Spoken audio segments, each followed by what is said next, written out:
Huh, a human, I think. Yeah, I have no idea what I'm doing with this thing here. So if you're watching, thanks for watching. I'm designing a knife sheath, but I don't know what I'm doing.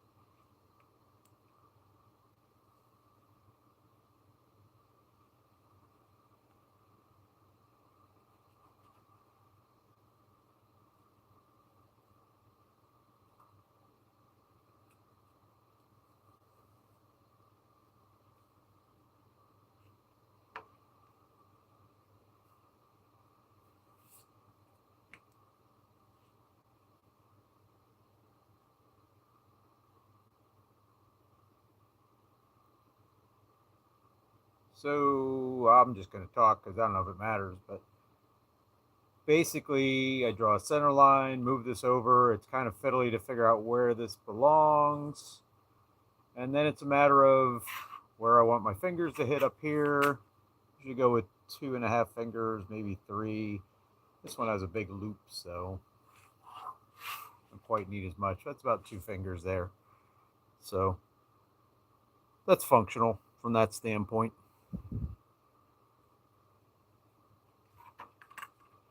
We need a little gap here, so 1/8 of an inch or so.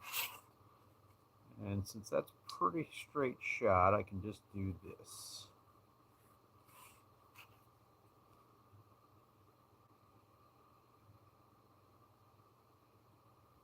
This one's a little tricky because it's a straight, it's a sheep's foot. So I got to figure that out.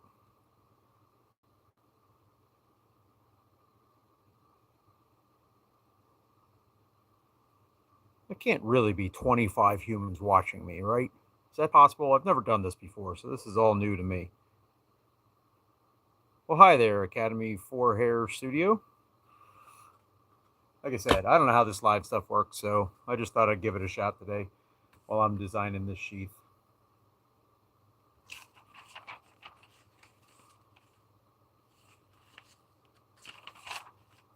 So I do that sometimes, fold it up to make sure I know where I'm going with how I'm going to actually line up the sheath.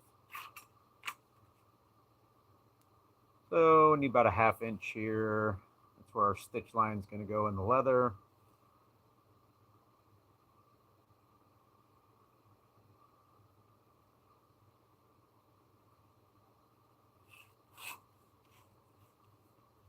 This has to be like watching paint dry, I would think. But, well, what am I saying? I would probably watch it because I have an interest in this stuff. Now, normally my sheath would curve this way with the knife. Let me think about this a second here. So it's going to be on my hip. I have the knife backwards, I think. Do I have the knife backwards? No, I do not. Let's pull this guy in and make sure I'm thinking about this right.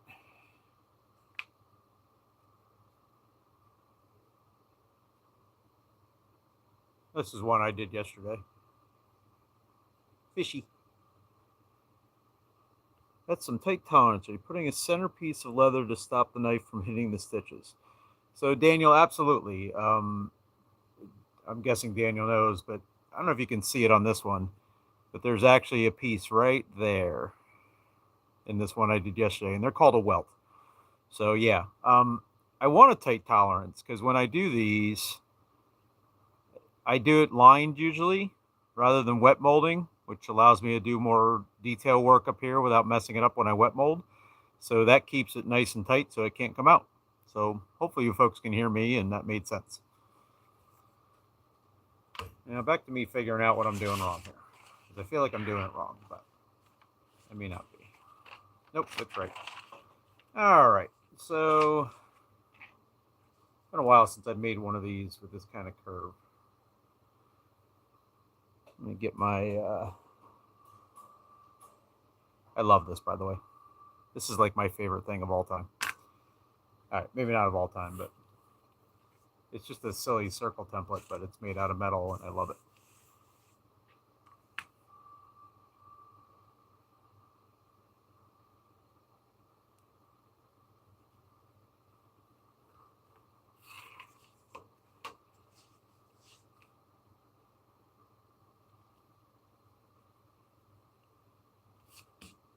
I may actually have to redraw this because I'm going to have to go a little higher.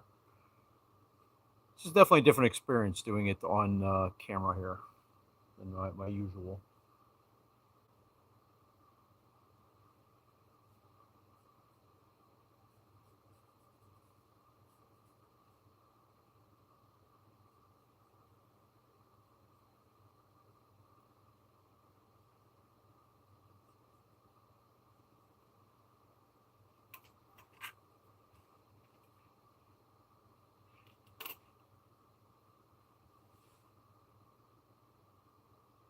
Still amazed anyone is watching this, but appreciate y'all.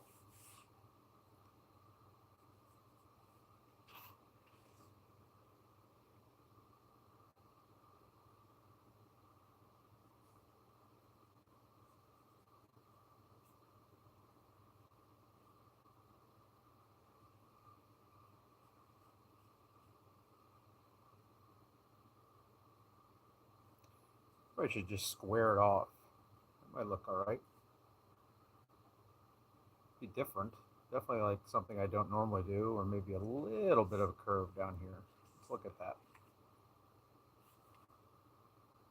That's what I like about this circle template. Not only do these nest, they have lines on them, but I can just move it around if I want a different spot there.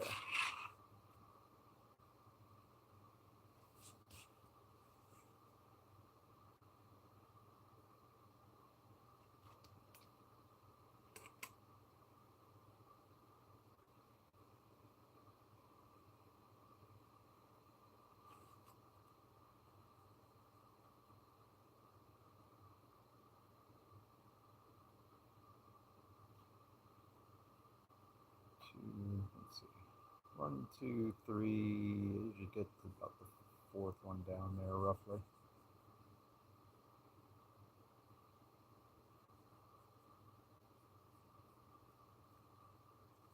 I don't know if I'm digging that or not. Because that's actually the profile of how the sheath will look when I'm done. It's okay, though.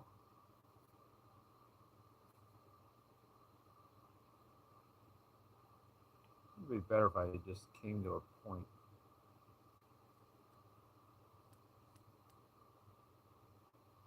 I like that better.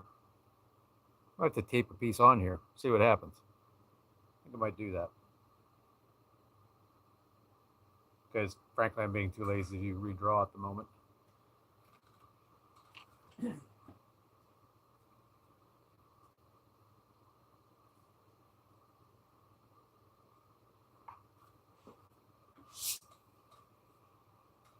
Get my big eraser. And find another sheet here. I love it when you're off camera, but it's a live thing, but I'm supposed to be showing what I'm doing. There, extra sheet.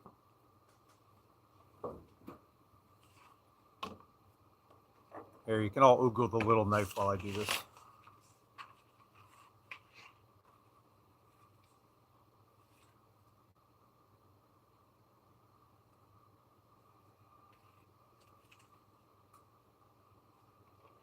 There, maybe over there.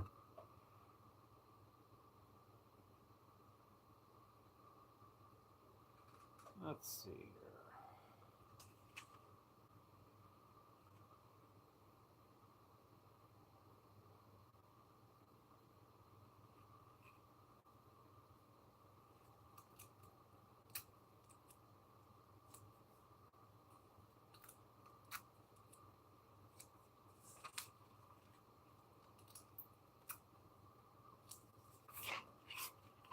All right, that's better.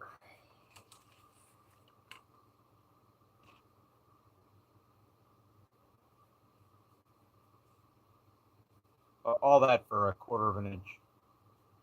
Crazy, right?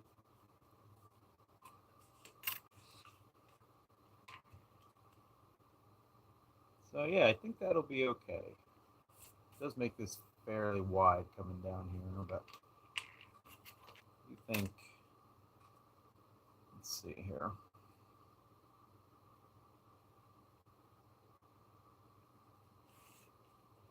Redraw this line too.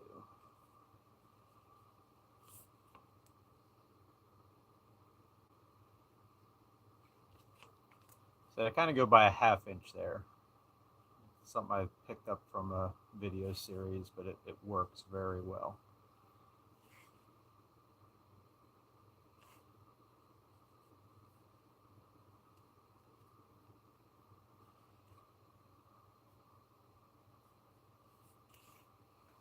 Yeah, I think I like that more. It's just such because of the knife, the way it's shaped. I mean, versus a traditional shape which bends out, which gives us a nice natural curve this way. Since the knife is flat, I don't have that. So I'm kind of making that up because it doesn't follow the knife.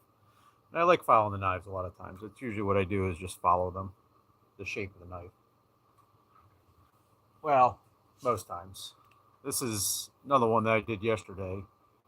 But you see it follows the outside shape there. Obviously not this bend. Because you still got to be able to get it in the sheath. So, don't know if that makes sense, but hopefully it does. All right, let's see here. Where's my light box at?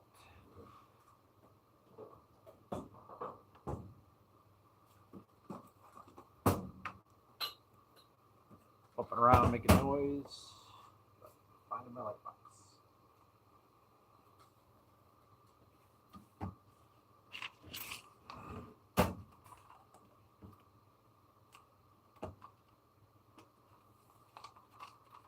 So this is actually how I trace the other side.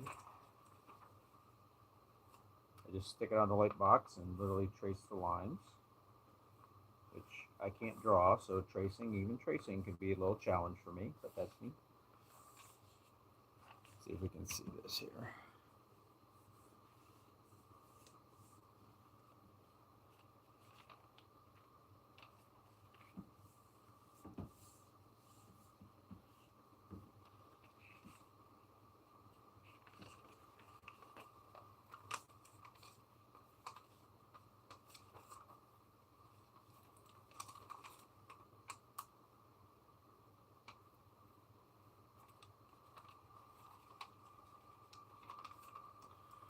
You know, exciting looking at light box. Let's see, better than my approach. This seems much better than my approach cutting a letter out there than realizing I forgot a piece after I'm halfway done. So, yeah, Daniel, I don't know if you're still watching, but if you are, I'll explain it. There's a very well-known knife maker called Paul Long. If you go to Chris Crawford Knives, I'm not associated with either of these folks, but there's a whole video series, and that's where I picked up how to draw it on the graph paper. And my initial thoughts were, why do I got to do that when I can just draw it on the leather and do that, which I used to do all the time and worked okay. But like you, I'd forget stuff, or I'd miss a piece or things like that. But then I saw him do it this way, and I'm like, well, let's try it. And it's so much simpler. The other thing is your welt's right here. So like that also can be laid out and done with no guesswork. So it's nice that way.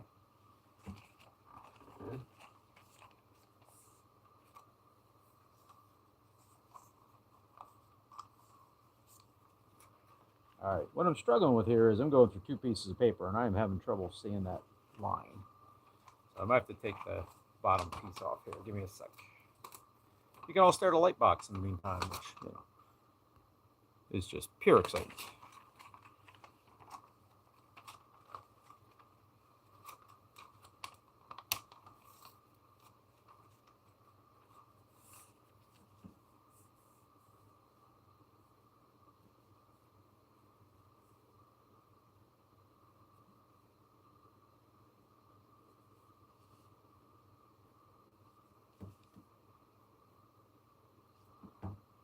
All right.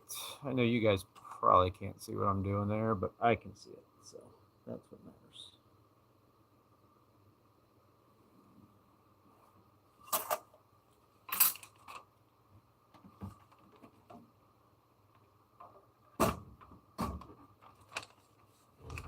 Listen, I'm amazed anyone is watching this. There's 2 whole people watching me, which, I don't know. I mean, I'm happy. I'm glad you're all here.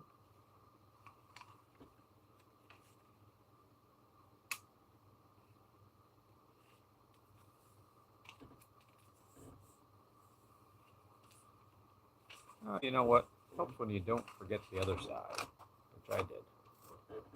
Here, you can Google a knife. Google the knife while I do this quick off camera. Bear with me, folks. Like I said, I have never done a live stream. I have no idea what I'm doing here. But just thought it'd be something interesting to try today.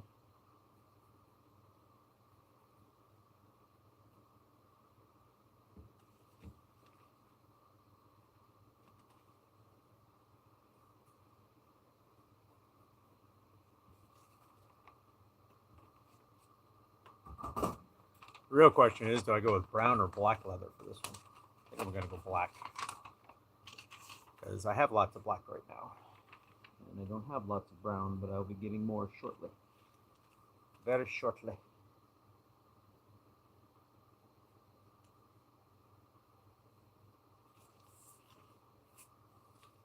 All right. So there's our butterfly. This will get folded over, put on the leather. All done that way. And now I just got to get a... This line's a little off here in my opinion. Fix that. The pattern is actually pretty darn important, to be honest, in my opinion. 1.5 inches. Let's come there. Let's go 1, 2, 3, 4. I think we'll go 1.25 inches. And we'll go 1, 2, 3, 4 up. And again, we'll get my handy dandy little circle template here that I love so much. Nice little curve there. We'll do the same thing on the far side here.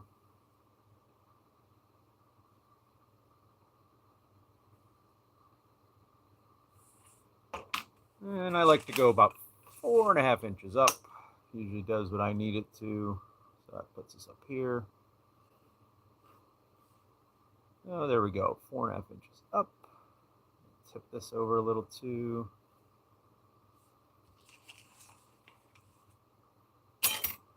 And let's see. Only made one. I had to freehand it, and it's yeah. But listen, you did it. You made that one, and that's great. Round knives are a whole other thing. Especially I did it. I can't. Way back when I started doing this, yeah, I winged it. And lots of times didn't think about certain steps or parts that were very important. So, yeah, plan them out. Make another one. It's fun stuff in my book. I have a round knife sitting off to my left in a sheath, but same thing. I planned that out on graph paper when I did it originally. So it was good. All right, let's get some junk out of the way here. I shouldn't say junk. Knives, etc. Tape dispenser, don't need that. Move the eraser. And we're going to move the sharp knife out of the way because leather doesn't need to be cut. I got my circle template. I get a little neurotic at times about a clean shop, but I will also say that I'm pretty bad about cleaning when I'm working. It's usually once the job's done that I clean it all up. All right, folks, I think black leather is the way we're going. So there it is. Nice thing of black leather. Let's see if I can move this here. A little bit here, get a little better angle maybe. Yeah, that's a little better.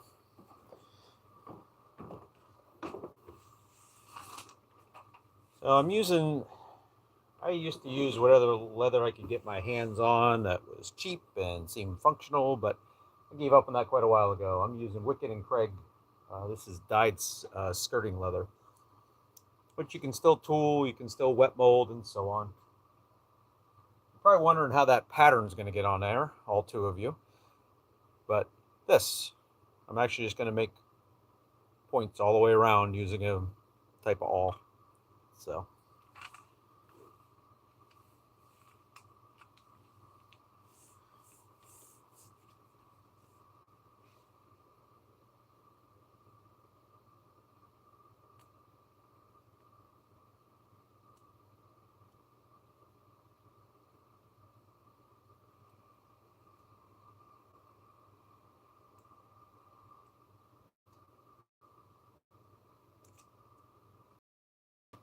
Biggest thing is holding that pattern in place so you don't want to move when you're doing it. I've done quite a few of these at this point, so I'm not going to say I've never moved, but at this point I've got it down to a place where I can hold it pretty well and I'm good.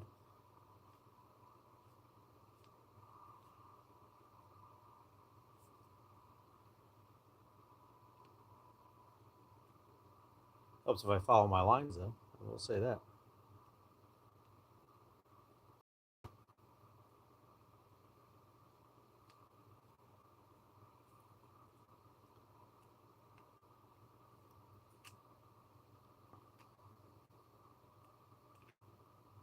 Almost home.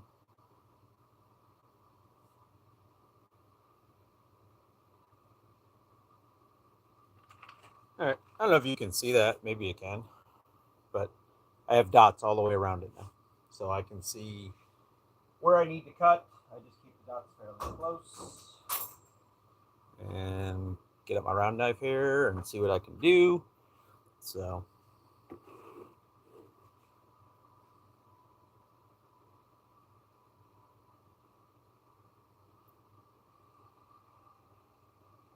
Hard to keep this whole thing on camera.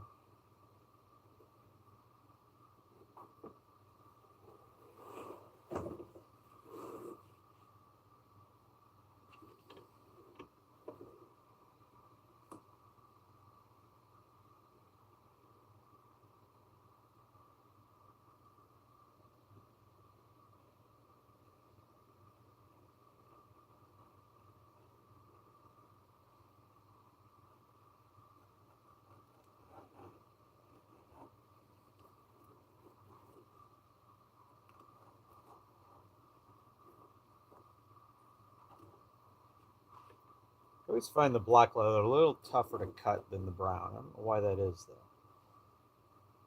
Maybe it's the dye. I don't know. They're both tan the same, so shouldn't be that. But. Sharp knives, folks. Sharp knives are a good thing. I will say that. It's one of the definitive lessons I've learned doing leathercraft is that it really pays to keep your knives sharp, strop them. I used to be pretty lazy about that, and I thought I was not getting away with something, but I thought it was, just a time sink I didn't buy. I can push that through. I'm a big dude. I can make it happen. And what I learned was life is so much easier with a sharp tool, so it's worth taking that time to strop them and so on. In fact, when I'm done cutting here in a minute, I actually will strop this knife before I put it back in its holster over here.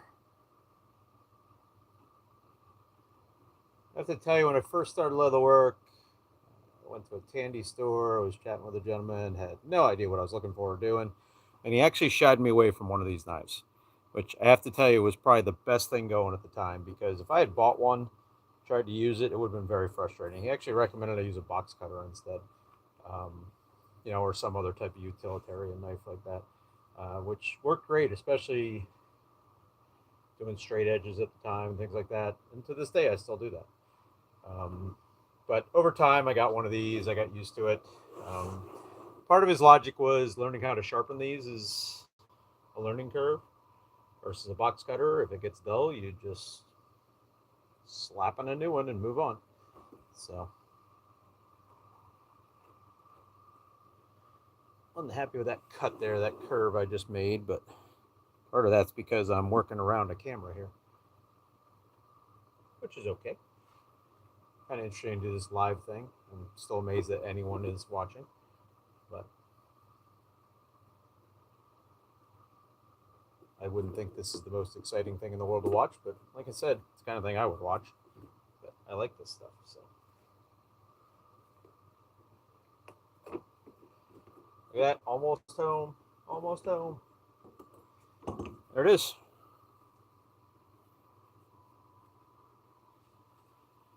See how we look here. Yeah, it looks okay. I think it'll be all right. Compare that to one of these, it's a similar concept. So a little different the way I have it. It's quite a angle up here. Usually it's more of a, like if you look at this one, I didn't do the butterfly, but it would sweep down and usually come up and curl over a little bit. But this one, because of the type of knife, a little different. So, being true to what I said, I'm gonna touch this guy up really quick. This is a, I don't know what this thing's called, razor sharp strop. I actually sell it for wood carvers and stuff. I think you can still get them. But I have gotten in the habit of just doing a quick strop a few times on this, which keeps my edge nice and sharp because leather dulls the heck out of a knife blade fast. Very abrasive. So that's a habit I have, is to do that or try to do that. Ooh, look at that. I had 2 thumbs up during this whole time. I like it. The whole YouTube thing to me has been kind of an interesting adventure. I just kind of started doing it for, I guess, fun. Share what I'm doing, kind of get some stuff out there to show people and so on. So I just mainly do some shorts. And I am not a video editor. I don't really edit any of them at this point. So I tried to in the beginning. Now I just sort of take a shop short of what I'm doing and put it up there, and I'm amazed that anyone looks at it. But it's kind of cool. Kind of neat way to share my shop. I'm a one-man shop. I work by myself. So where'd my drawing go? Let's see. That's up here. So I always have some excess leather up in this mess here, right? So because I need a welt for this, which as you can see I drew out here, that's this inner line going around, right? That's the welt I use.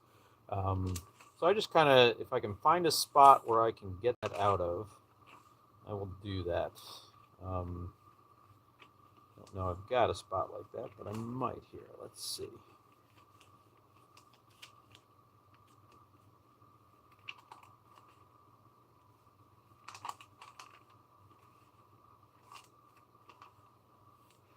Sometimes I use belly leather off a side by full sides, so that's what I'll do, is use the belly leather.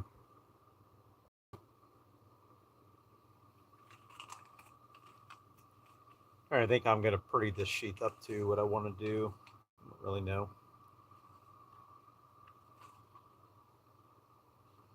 Just down here, that's part of the belly right there. You can see how wrinkly it is and so on. Maybe I'll go down there and do this. That's probably a good idea. Let's see. Anybody else lose tools when they're working? There it is.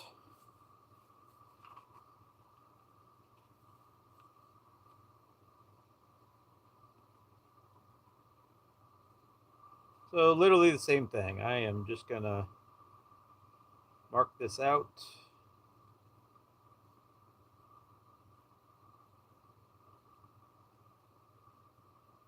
Put a bunch of dots in there.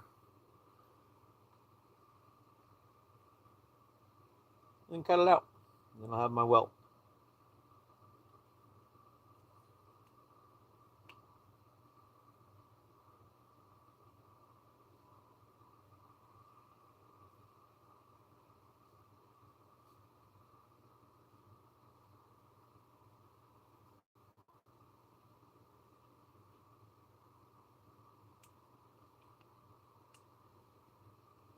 Maybe just some geometric stamping. Maybe that's the way to go on this one. Let's see what we got there. Y'all can't see that, I bet. Maybe you can. But see how my outline's there? It's all ready to go. And that's all because of this drawing, which works really well, in my opinion. Alrighty, let's see here. I feel like I'm talking too much, but I also feel like that's what I'm supposed to be doing here. I don't know. Definitely not drinking my coffee at the same time. I should be. That would be yummy. Of course, I can drink my coffee at any point, I suppose. It's my shop.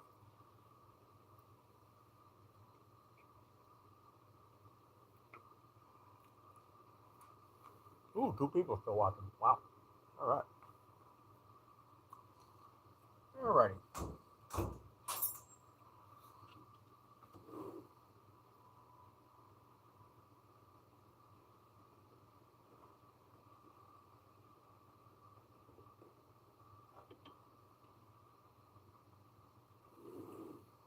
Try to stay on camera while I'm cutting, because cutting is the excitement level of everything, right? May not be exciting to watch, but cutting is important. It's definitely a practice to stay to the right lines you want to stay on and get that just so you want it, or get it really close to what you want. I've gotten pretty good at freehanding this stuff, but I have at times, if I have a straight run like that, I will lay down a ruler and use the ruler. So can't stress enough watching your fingers, as you all watch me put my fingers in harm's way. These knives are very sharp, so if you like your fingers, don't get them in front of that blade.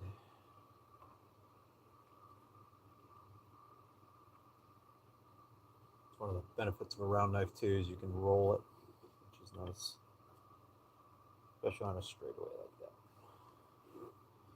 We got a little more cut up here. All right. Ooh, still 2 people watching. Amazing. Let's see.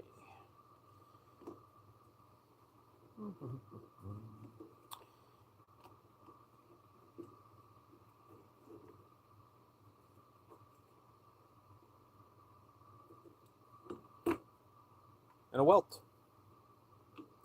All right. I'm going to strop again real quick if I can find my stropping block. There it is. Woo! And we're just going to touch that guy up real quick. Didn't do a lot of cutting there, so it doesn't take too much, but it's definitely better than trying to sharpen one of these later. Hardest part is not rolling that edge over when you're doing it, because if you go like this too much, it kind of rolls the edge over and makes it not as sharp. All right, let's put that back. That's good.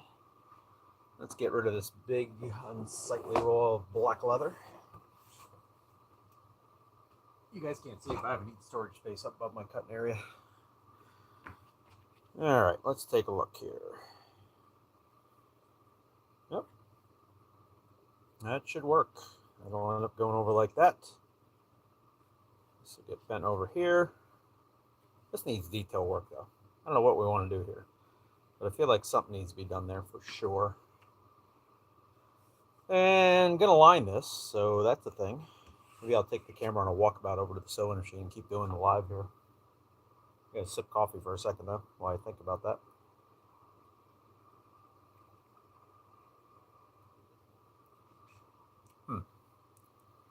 A good question. Where's that knife I'm working on? There it is. Does it look like it belongs in that sheath yet? What do y'all think? Should I be putting it in the sheath now? I don't think it's ready yet. How about lining leather? Let's talk about that. So I actually ordered new leathers this morning. This is deerskin or buckskin or whatever you want to call it. These are my options for this one. I'm actually pretty light on it. That's all I have left. I like the contrast with this one, which that's what I did on this guy yesterday. I used this leather.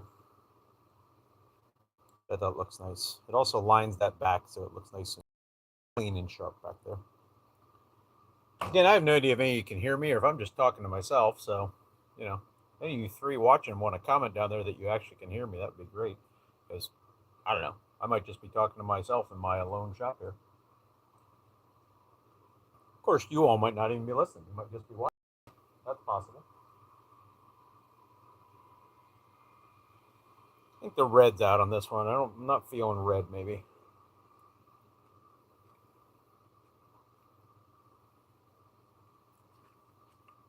I don't know.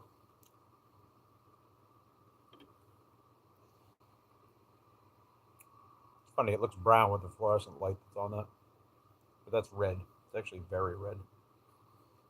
I think we're going to toss the red on this one. It doesn't look bad either. That seems okay.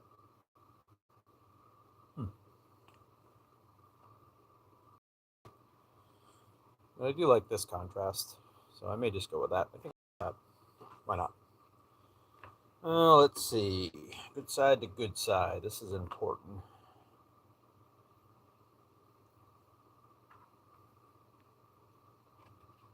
Like if I come over this way, maybe I can get one more out of this. Yeah, with the cost of leather nowadays, bucks get going for $5 to $6 a square foot. So try to conserve where I can. Oh man, I'm down to one person. Y'all, this is not exciting stuff. Let's be honest. Ooh, we're up to three. This is interesting. I should just sit here and talk, sip my coffee, and look at the counter to see if it keeps going up. But it is interesting.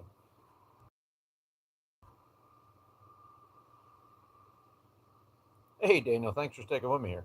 I'm glad you can hear. Let's see. I like the rolled edge. Hard to get hands on leather before I order. Living in a rural area, do you prefer deerskin over calf suede? Um, I do, but I haven't used calf suede. There's a lot of discussion about lining sheaths with leather and how it's not a good idea. Um, that comes because a lot of people believe the chrome tan can bleed into the metal and cause problems. Now, again, the lining I picked up from Paul Long in his series, he has done more sheaths than I probably will do in my lifetime. Um, it hasn't affected anything he's done, so that's why I go with deerskin because that's what he recommended when I started doing this. I like it. I've just never kind of gotten away from it. You said you live rural. I live rural too. Everything I buy is on order. In fact, I put an order for deerskin in this morning as well as some leather sides of veg tan. So they get shipped to me. Now, the downside is I would love to be able to put my hands on it and see it and touch it beforehand. But with this deerskin, I don't mind ordering it because at the end of the day, it'll have some stuff. I don't know if you can see that stuff like that, but it's all hidden. The only thing you see is that rolled over edge and on the back. So as long as I make sure that stuff looks okay, I don't usually have any problems. I'm gonna block cut this. Is again, I hate to keep referring to Paul Long here, but a lot of what I learned here about doing this came from him. But a lot of people try so hard to save every little scrap of leather, which I agree. I mean, Lord knows I do it too. But if you're making a high-end sheath and a custom sheath like this, how much are you really talking here to extend this down and up? It's really not that much. Um, and it's way better than it didn't fit. And now I have to cut a new piece. So I think I'm going to keep going here just for the heck of it. I think I'll walk this over by the sewing machine. See if I can figure out a way to video me showing it in place here. I'm going to put my half round in my pack before I do something dumb like knock it off the table. Which I've done for the record. Not fun. All right, let's go on a walk. Yep, that's my leather shop you're all seeing. Let's find our way to the flatbed over here.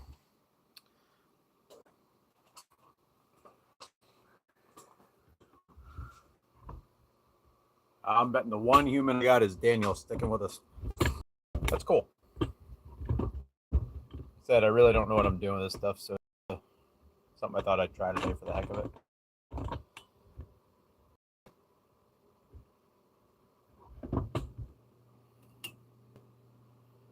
It's not too horrible, I guess. Huh. Oh, I'm going to do one thing off camera and I'll show you. If you see the black there for now, no, it's a little tough to see with the light. Be right back. So I'll keep talking. What I'm actually doing is I'm going to skive down the end of this just to make it a little nicer when I fold it over. And I'm doing that with a machine. Not a machine, but a hand machine to do that. Which you guys know the word, you all know what it is.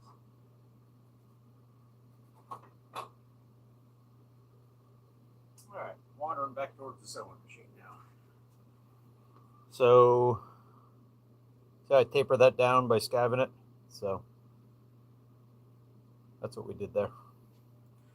Alright, let's see here. I always got to remember good side to good side. That is so important here. This should be interesting. I've got you guys can't see it, but I've got a tripod like over this way. And I'm half blind, I swear, so I got to think about how I'm doing this without hitting the tripod. But you guys can watch the pure excitement of me trying to sew. No, try to remain calm. This particular machine does not have a reverse. It's that old. So I just turned the leather around, which is fine.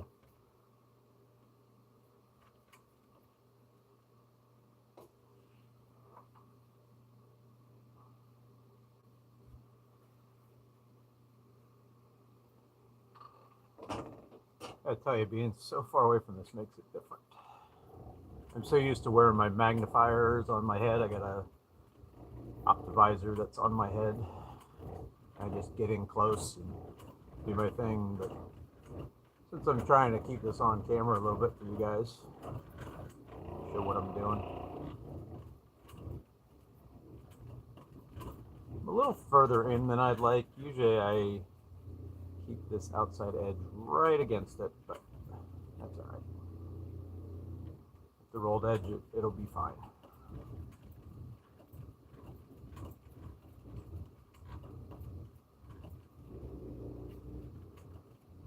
Good news is you guys get to walk around my shop again in a second. We're gonna go back over to the cutting table.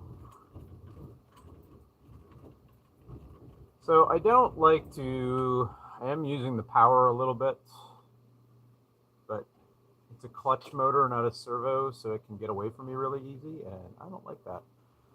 So I usually do kind of a combo of some power and the hand wheel. Now I'm just doing the hand wheel to back stitch, which works fine. But, oh, you see what I did there? Did everyone catch that? I put my foot down, which I shouldn't have. Good news is I can save that on this one, I think.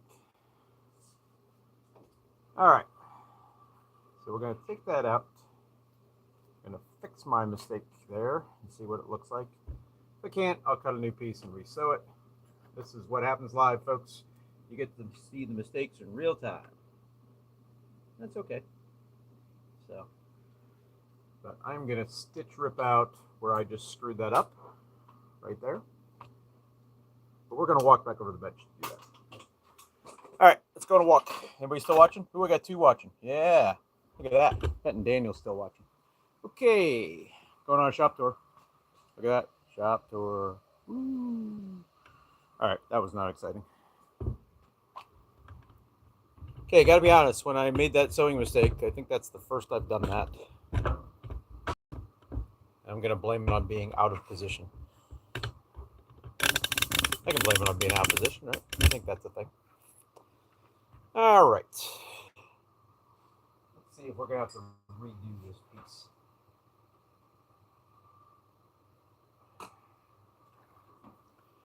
In case any of you two are all wondering, I did make this knife too, by the way. If you flow back to my YouTube channel, you see I did a 10-day shop day challenge, 10 knives and 10 shop days. This was one of them. So now I'm making the sheaths. I did not put a timeline on the sheaths, though. just get them done.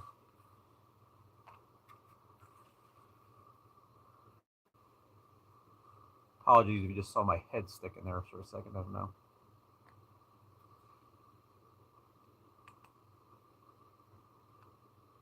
Hopefully I don't need to redo this, but I might.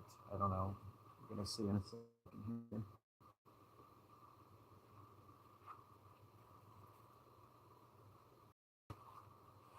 All I'm doing is taking that stitch I just screwed up and did because I hit the foot pedal when I shouldn't have. But, you know, that's me. Things happen. We do our best to move along. Here, this is fancy. We'll use this to cut this. Ooh. Let's do the other side too. That worked pretty well, actually. All right. All right. Gone. All right. I'm going to cut this away because this is no good. This is going to, the rest of this here is going to roll from the other side this way, which is why you keep the good side of this to the good side of this. Because when you roll it, that puts the good side here. You will never see the part from here down. You will see the back part up here of this leather. But this all in here, you're never going to see. It's just lines the sheath. You will see the rolled over edge and from about here up, okay? All right, so let's do this here.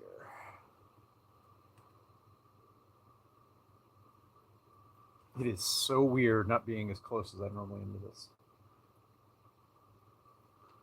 I'm going to get my stitch ripper out of the way here because we don't need that. I know that was a very high-end stitch ripper, right, everybody? Okay. Oh, got one little spot down here I didn't get. All right. Am I the only one who hates throwing out scraps? I will keep that because Lord knows I will find some use for it, or maybe I won't, and someday my kids will throw it out. All right, I want to see where we go with this. Let's see if that my mess up is going to cost me to redo this whole dang thing, which I hope not. So the next step here is not what I'm doing. The next step is actually to put contact cement on the leather. In case y'all haven't figured it out, it's a very stepwise kind of process. So I'm gonna go off camera a second here. Take a look at the. Yeah, unfortunately, I've got issues there. Well, you know what? I think I can live with it. Yeah, I think we can live with it because when I stitch the other side, it'll work out. That doesn't look bad. Those will fade away. Yeah, we're all right. We're gonna live with it, folks. Got a little lucky here. Normally, I would reject this, but it's going to be underneath the fold over. So you're not really going to see it. I really don't want to waste the leather in this case. So we're going to make it work. All right, should we go on a walkabout? Let's go on a walkabout. Wait, going to put this away.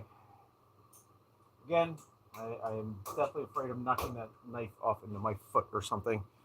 I am wearing shoes, just to be clear. Very smart in the leather shop, wear your shoes. All right, let's go on a walkabout. My one human watching. Might be Daniel, I don't know. Might be just some random person too. That's okay too.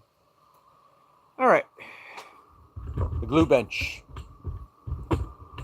When I started out, I just used a desk or whatever table surface I had. But this is my dyeing, gluing area,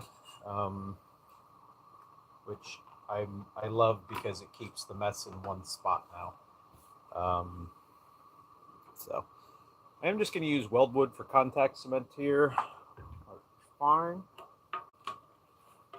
A lot of discussion in the leather world about what works best. I find this works for me, so that's what I use. The other thing is I can get it local. It's just regular weldwood contact cement. Really nothing fancy there. But I like it. It works well. I am going to do this part first. I usually end up doing at least 2 coats. Ooh, look, a big knife. That needs a sheath too. We'll get to that. Alrighty, let's see here.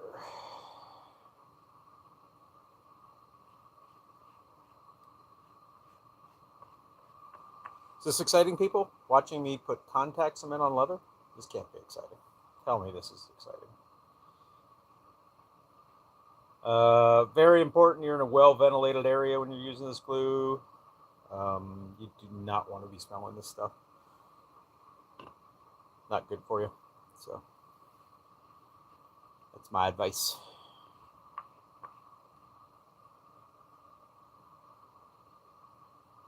Ooh, I'm back to 2 people. Seriously curious who watches this stuff, but it's interesting to me. I'd watch it just because I'm interested in the process. So I don't know how much longer I'm going to go on here. I mean, it's not hurting me to do it. It's kind of interesting. Anyone watches it, I guess that's fun. So I realize we're also midday on a Thursday on a work day. This is my work, so for me, this is just part of my day.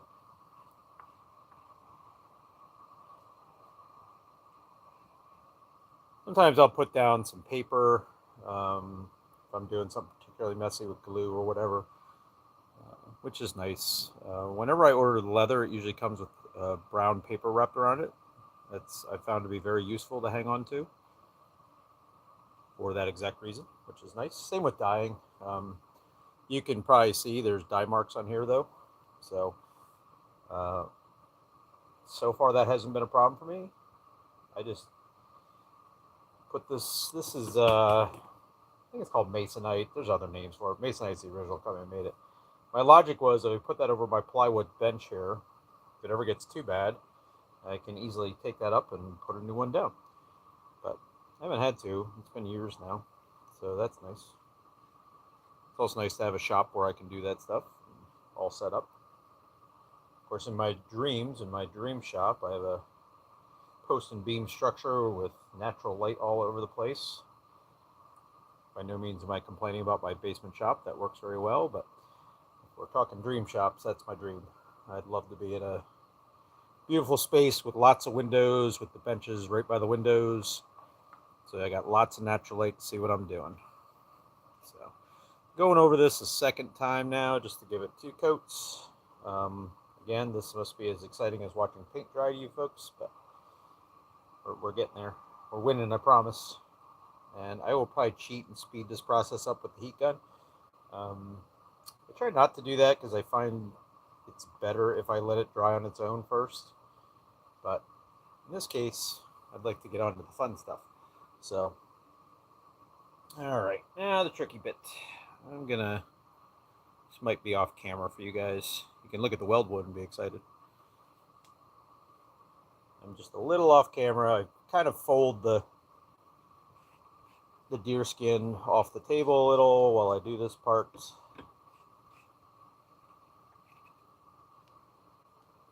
Sheath making is all about the steps, like a lot of leather work.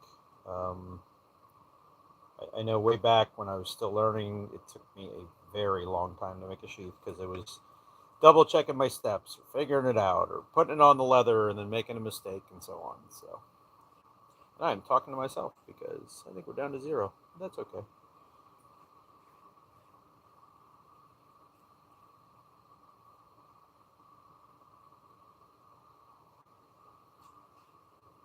At least you're not one of those animals who sets the glue on fire. Good Lord, sets the glue on fire. Who sets the glue on fire?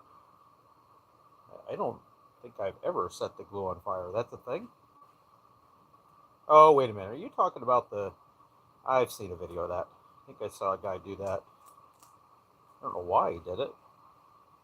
But now that I think of that, sets the glue on fire. I think there was a video... I think the guy was making an apron or something. I still don't know. I don't remember why he set the glue on fire. So while I'm gluing here and thinking about this, I'm thinking about what I want to do on the front of the sheath. It's pretty small for carving, so... Hey, Gado, how are you, my friend? I see you found me.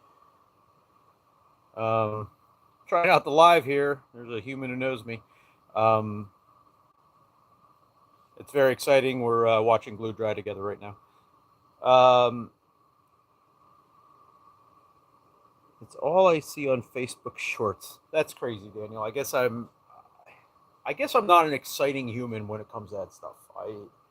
I have this crazy notion that if I'm going to do lives, I want to show what I'm doing in the process, but I'm not trying to get nuts. This might be a hot take for you knife makers out there, but Forged in Fire, I know it's a made-for-TV show. I like the show myself. I enjoyed it, but let's face it, when they're dunking hot metal and getting these fireballs out of the oil, that's TV stuff, because that is too hot for getting a good heat treat, in my opinion. But, you know, that's just my opinion. That's okay.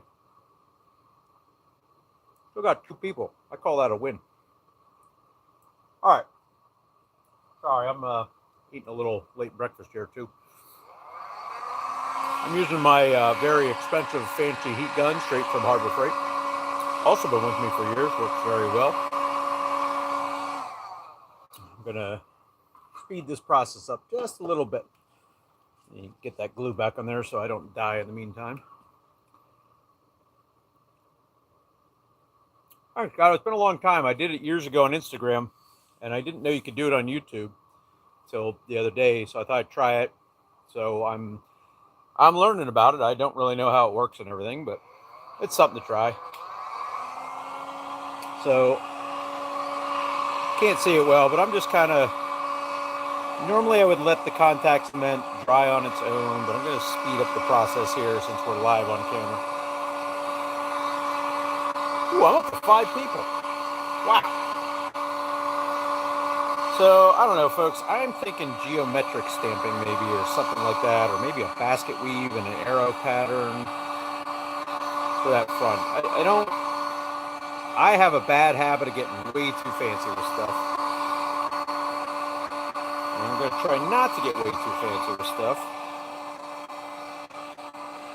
today. But Lord knows yesterday I was getting way fancy with stuff with fishy knives. And you saw that. Okay, we are almost there. Feeling good about the situation. Alright, I'm going to shut off the heat gun. Take some glue off my fingers. Take a sip of coffee here. You know, coffee. Makes the world go round, right, folks? Lots of caffeine. Okay. Alright, I'm going to try to do this so you guys can see it. Actually, I'm going to do something first. First, we're going to tap this glue lid down before I forget. Alright, that's good. Alrighty. So I usually start up here. I try to roll it this way. I leave it a little tacky so I can pull it back if I need to. And I work my way down around. Unfortunately, I got my hands in the glue, which I don't like, because I don't want to get any of the glue on my leather. So let me just correct that situation. Shop rag. Exciting, right? Shop rag.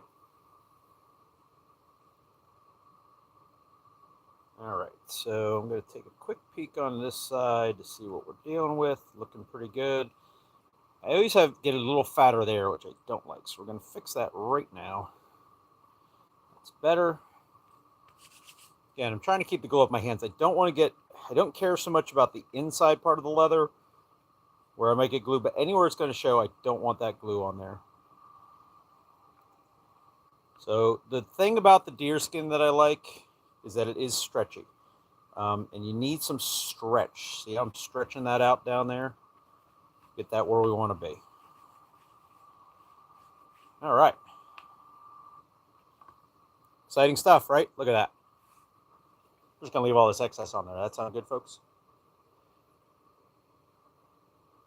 All right, we're going to go on a walkabout again. We're going to go back to the cutting bench for a second. There we go. You guys like seeing the floor, I bet. Ooh, Stitch and Pony. Look at that. All right. Okay.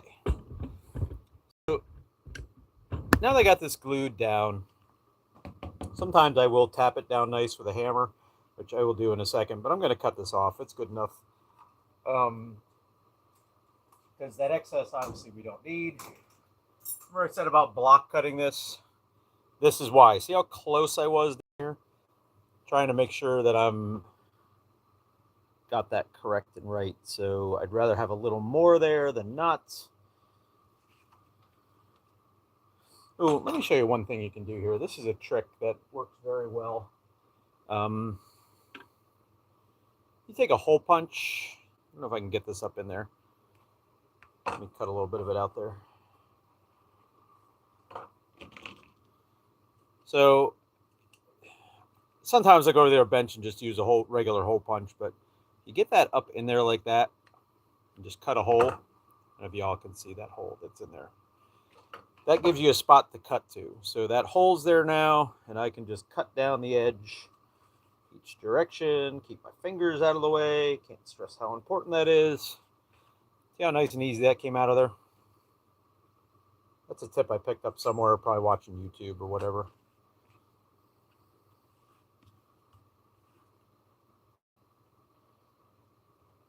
All right, work our way down around here. Up around here.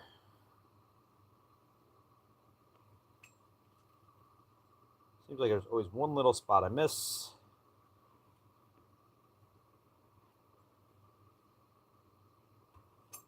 All right. So we look pretty good there. Yeah, I'm all right with that. And again, see this part in here? You're never going to see it, so it really doesn't matter. So, which is fine by me. All right. This is all trash. For any of the few of you actually watching my craziness here, this is what we're making a sheath for. Going to sit right there like that when we're done. Probably right about there. Like that, we're all done, right? If I just hold it like this, we have a sheath. I can pull the knife in and out, right? Yep, good. Okay, so everybody ready to go on a walkabout again? We're about ready to. Put this knife away. A lot of babble in here. Remember, we might just shoot for a pattern like this in there. I don't know. We'll see. Boom, down to one. That's okay. I'm just going to keep on babbling here today. All right. Take this. We're going to take this. We're going to take this. And we're going to pick up the camera tripod and we're going to go for a walk. We're eventually going to use that machine right there to sew this all together. But not yet. Alrighty. See if I can get set up over here. Alright, welcome to the tooling bench. As you can see, there are lots of stamps. Lots of stuff. So this is my tooling area. I do my carving work, my tooling work over here.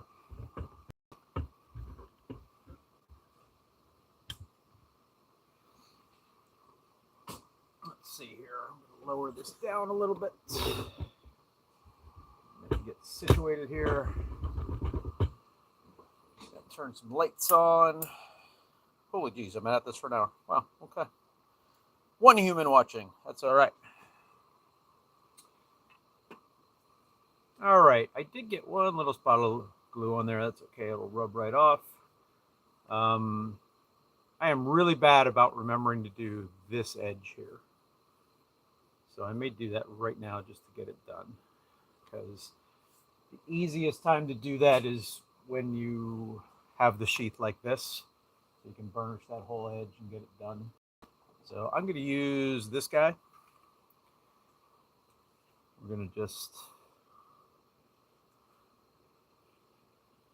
bevel this edge all the way down around. Take a closer look here. Let me just need to figure out. I have no cameraman here, so I'm trying to figure this out.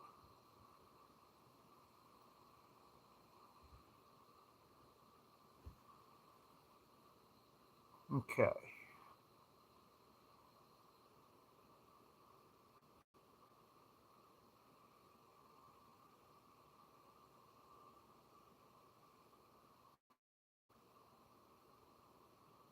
All right, so that's got an edge. I'm gonna walk over just for a second here. I need to do one little thing. What I'm doing is I'm gonna go get my black dye. Sometimes I'll sand this edge too if I'm not happy with it, but I am happy with that. So get my black dye here. I'm off camera. It's exciting. There it is. Got these from Maker's Leather Supply. Again, I'm not affiliated with these folks, just things I learned, but it's got like a you press this top part down to let the stuff out. And man, let me tell you, it works great for doing edge work. Because you can kind of control how much flow is coming out, what you're getting on there. And all I'm doing with this is breaking my rule by dying over here on the tooling bench, but that's all right for this little bit. Again, I'm doing this now because once I sew this down, I can't go back and do that. Or I can, but it's not easy. How's that? So, I'm trying to get this all wrapped up now. We're almost up to the pretty part, folks. That's the best part. All right. I'm also going to burnish this edge. I'm just going to use a little saddle soap. Get this nice and wet. Smooth it out.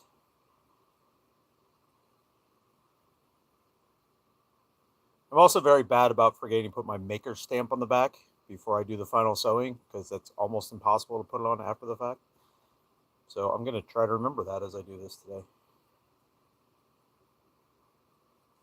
All right. So I'm going to burnish this just with a little piece of denim. Let's find my denim here. All right, there it is. Just an old piece of denim. I don't even know where it came from. Maybe an old pair of jeans, but you all see how smooth that gets real easy. That's the best thing to me. So just want to make it look smooth and nice, a little shiny. Sometimes I use something like this, like an antler. Looks just fine too.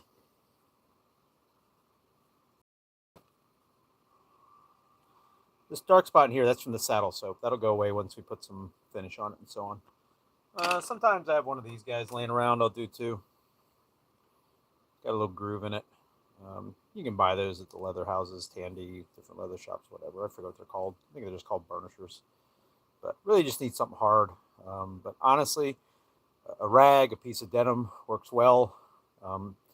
Everyone has their own opinions on how to burnish appropriately and what the best ways are. There are lots of different ways to accomplish it, lots of different possibilities. That's just the way that works for me. I have a burnisher on a machine over yonder. That works well too. I've used beeswax, I've used cards,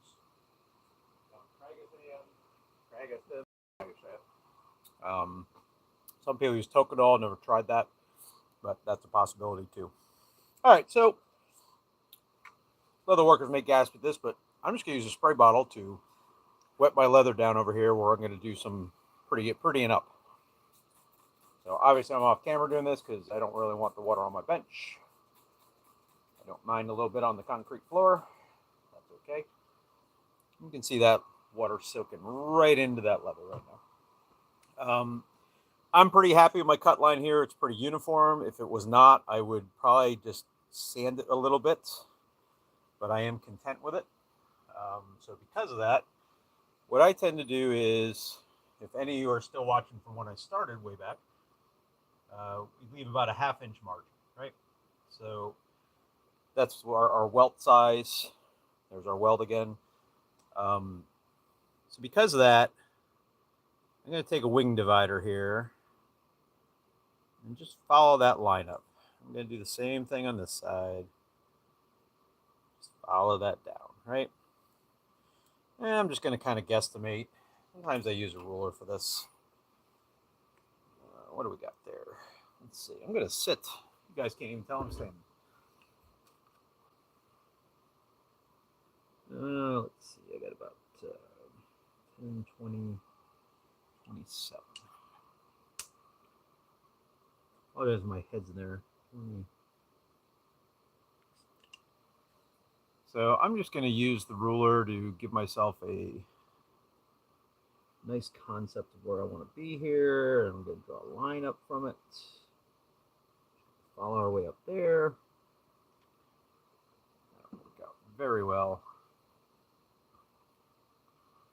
And I'm just going to make a line here so we have something to follow.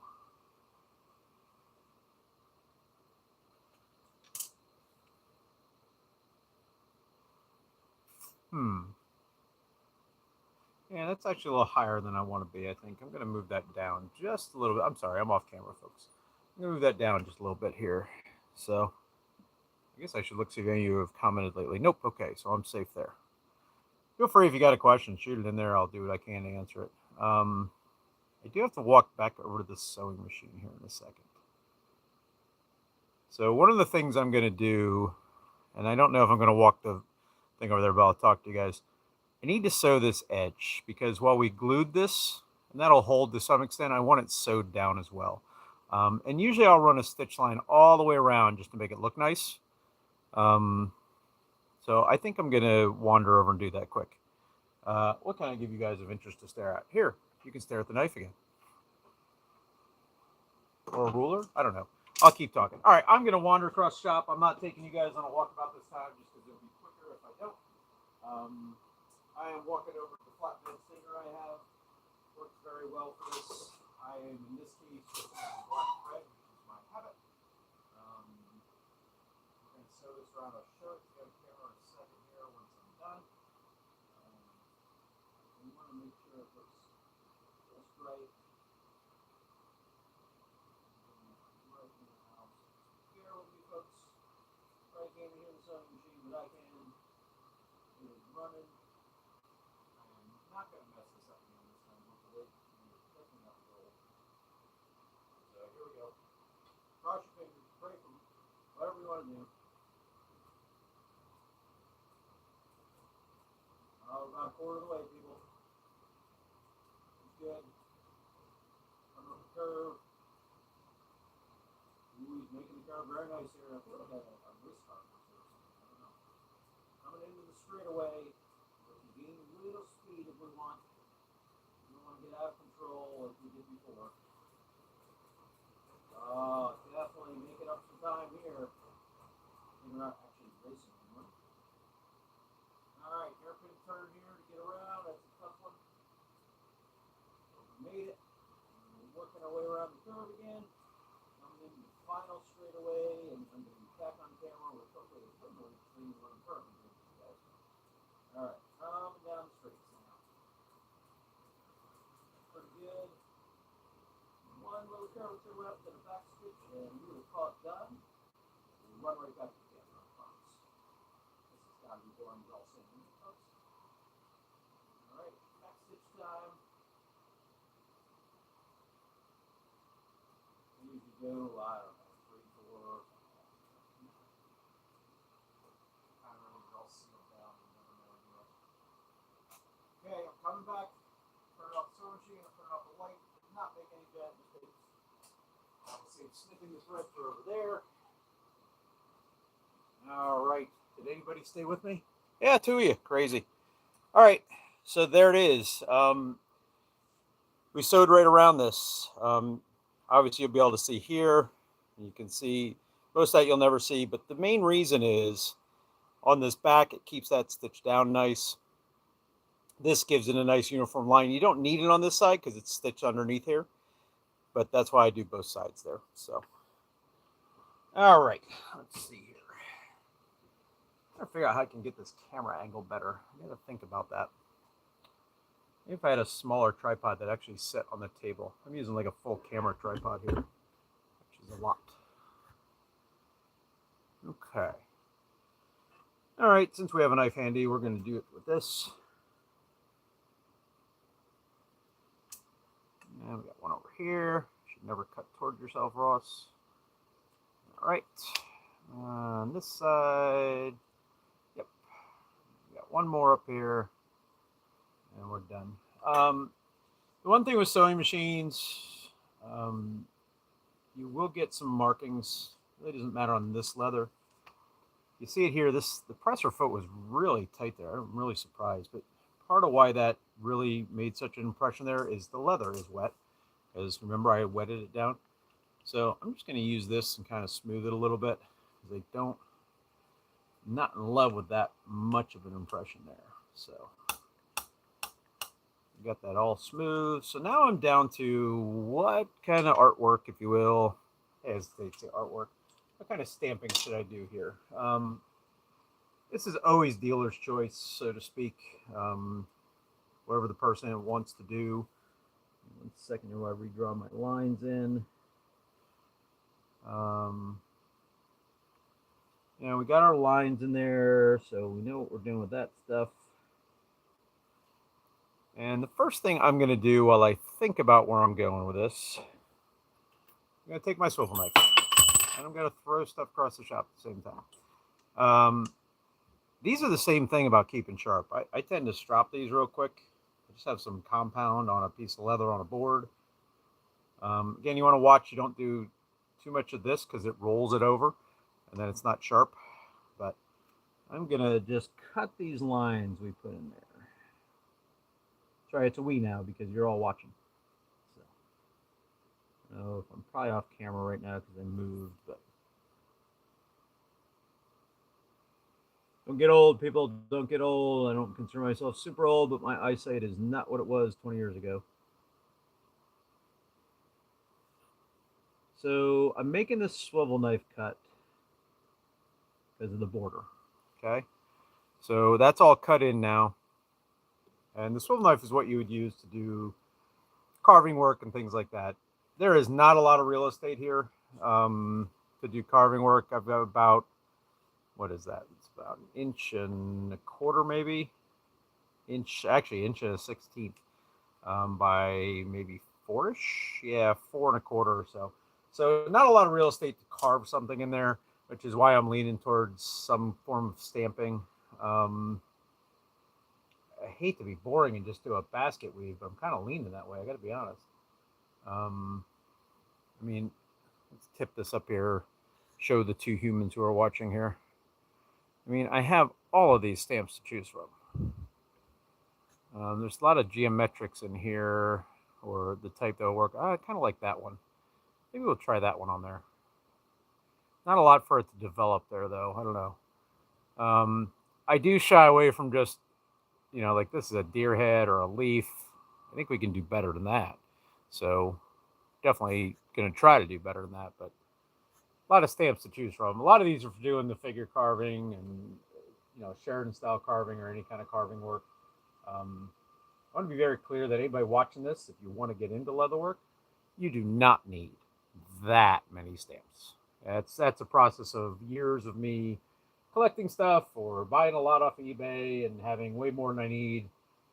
Frankly, there's probably about 6 to 10 I use on the regular, and the rest maybe once in a while. Like these are all basket weave up here. I mean, my God, there's 1, 2, 3, 4, 5, 6, 7, 8, 9, 10, 11, 12, 13, 14, 15, 16, 17 different basket weave stamps. Some of it's size related, some of it's what's on them, but you don't need 17 basket weave stamps. You can want that, you can have that. There's lots of them out there, but just saying, don't be intimidated by the amount of tools by any stretch of the imagination. Oh, we're up to 3 people. Wow. All right. The next thing I'm going to do here is I reposition the camera a little bit. Since I'm still thinking about what to do, generally I bevel around this edge, which you would use a beveling tool, which is this guy. See how it's got the angle? And normally you would put the steep part right against there, and you get your good old-fashioned mallet out, and you go tappy, tappy, tappy, and work your way down. I'm lazy. I'll freely be honest. I don't like doing that. It's not a lot of fun over that long straight stretch. So for what I'm doing here, and it's really not a lazy thing. It just works. I'm using this.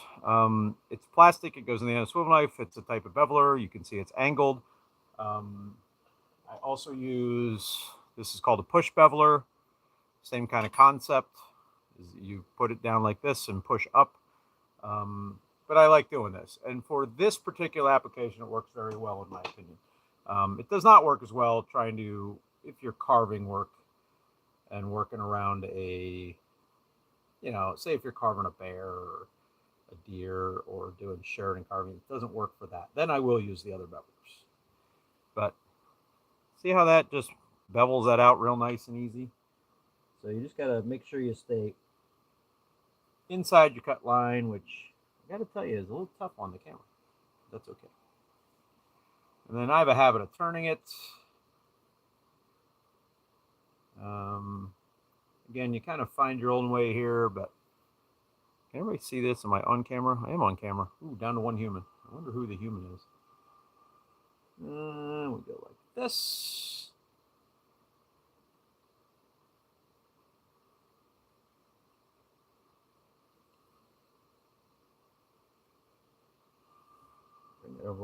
see what the heck I'm doing for a second. Sorry if I'm off camera, folks. I am trying to keep it on camera for any of you interested in watching. But there we have it. We've worked that through and got it done. So you can see it's all beveled around the edges there. At least I hope you can see it. And it's time I sip some coffee. So stare at that, ponder, think about the realities of life and why you should be leatherworking in your basement as opposed to working real jobs. I'm doing at the moment. So let's see here. Where's my coffee? Way across the shop on this hot pad. Okay. Still haven't decided what I'm doing here. I don't know. I've only got one human, so I can't really poll the audience here, I guess.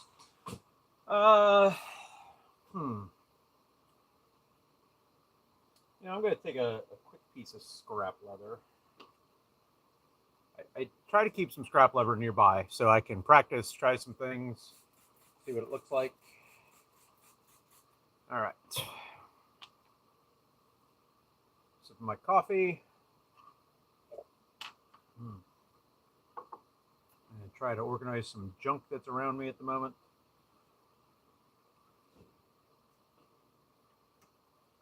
Oh, look, a fishy. Fishy. The one human watching. Let's see here. I have a habit of throwing the trash stuff in my pocket till I walk by the trash can. I just eliminated that. I'm going to take a look at this stamp and see what I can do with it. Try to remember how it works.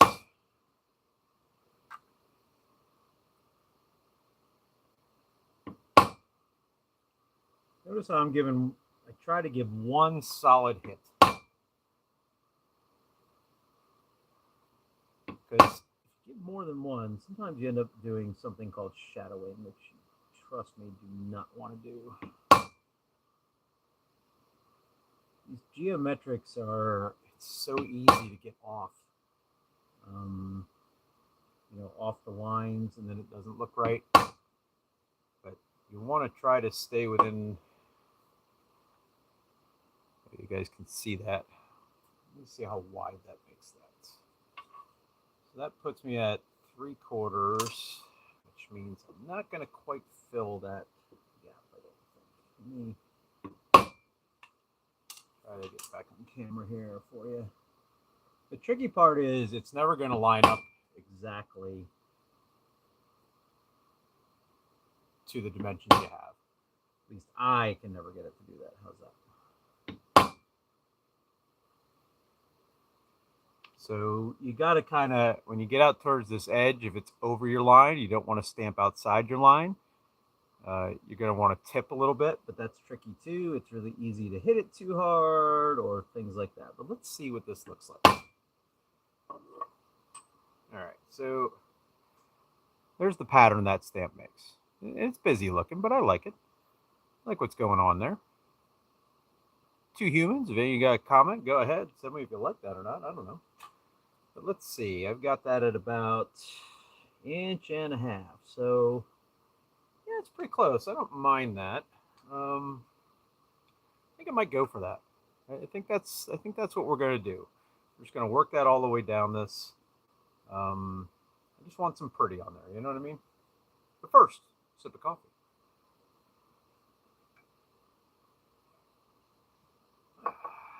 Definitely don't need coffee, but here I am drinking it. Wow, I've been doing this for 1 hour and 24 minutes. That's incredible. Shocking, really. I'm very surprised. All these buttons over on the side. Flip, mute, effects picker, stickers, hide live video. Why would I hide it? Isn't that the point? Flash, lighting. Ooh, lighting. What's lighting do? Oh, it lights it up more. I gotcha. Okay. Interesting. Like I said, folks, I am not familiar with this at all, so I don't know what I'm doing. I'm just playing around. I like it. Looks like Roman columns. Actually, it kind of does.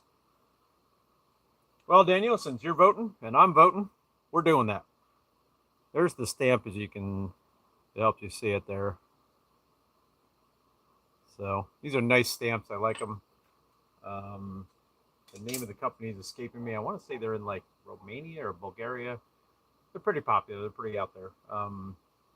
I will tell you that stamps get very pricey very fast, but boy, there's always different styles and you want them. All right, so I've got to figure out. Trying to decide if I'm going to describe a line down this to follow.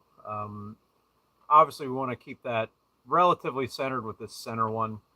Sometimes I just wing it, and I will probably do a border stamp around the outside, which will amount to something like this guy. Let's do that now just to show you. Alrighty, so I'm a little further off this than I want to be, but you'll get the idea.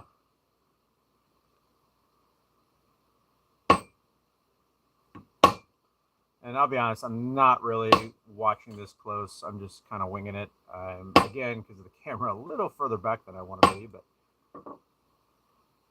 that's what we'll do around the outside. These will actually come right down into that. So I think I am going to scribe a really light line on the leather,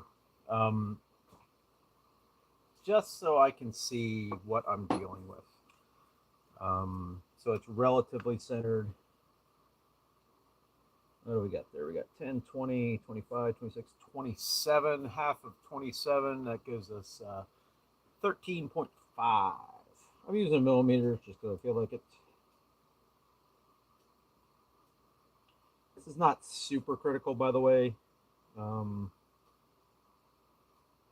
This line, it's just a rough outline. I am going to scribe this really light. You may not even be able to see it because I don't want it to affect our pattern. Most of it will disappear. I don't know. Yeah, there you go. You can see it with the shine there. Most of it will absolutely disappear. Once I get a couple in here, it won't matter. It'll be what it is. So I'm going to probably be off the camera, I think. Maybe not. I want to get the first one in there. Nice. So, again, one nice hit. There we go. It's in. We are off to the races. So I'm going to try to work my way down this line now. Try to keep it fairly uniform. Geometrics, again, the whole trick is getting that first one nice, and then it all flows. Where it gets really hard is if you're doing something like a pad folio that has a large space, and you get off a little bit as you go, it's a nightmare. A small space like this, you can watch as you go down and correct as you go, so it's not as bad, which is nice. So yeah.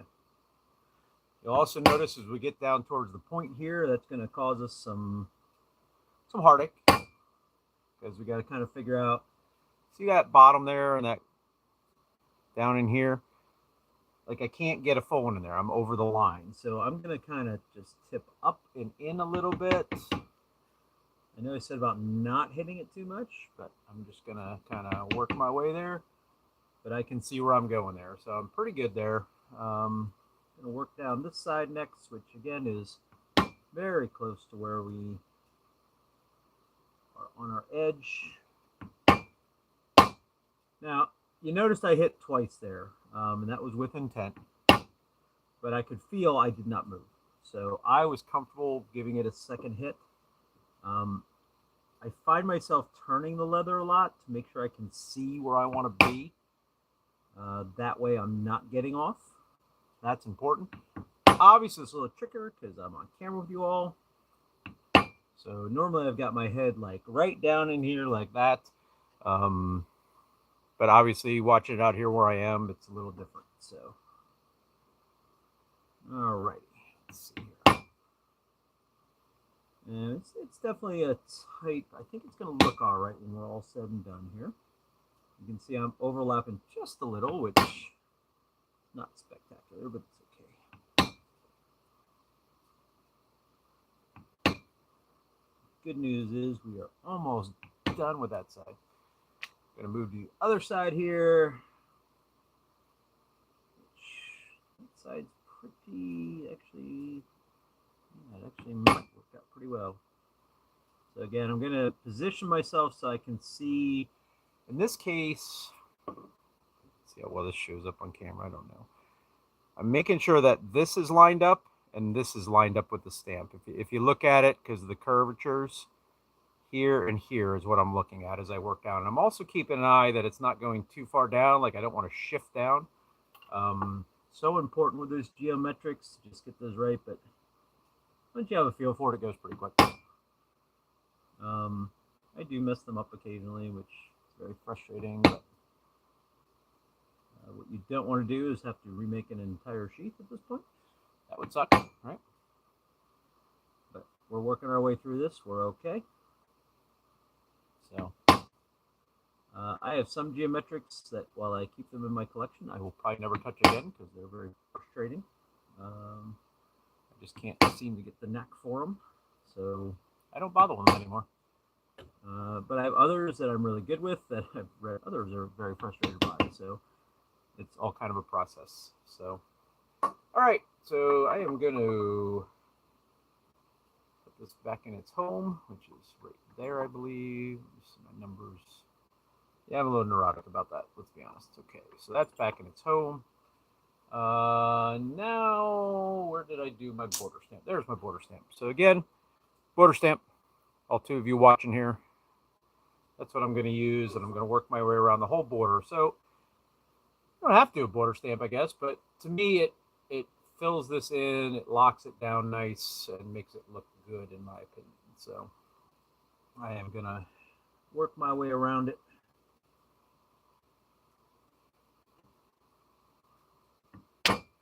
Again, trying for one good hit each time. I also find I have favorite border stamps that I like to use, and that's the main thing I do. So I think everyone has their favorite stamps. I've got a bunch of these, but you can use whatever one works for you best. Let's take a look there, just give you guys an idea what we're dealing with. I know those lights are not the best, but there it is. All right. Gonna work our way up the side here.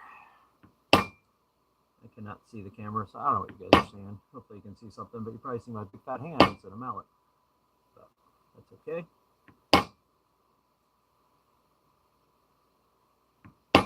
I have to remind myself, like I try to do through this whole process, that after I stitch this, I need to put my emblem on there, my little stampy saying it's mine, which I am really bad about and forget half the time at least. I don't know why I forget so much, but I do.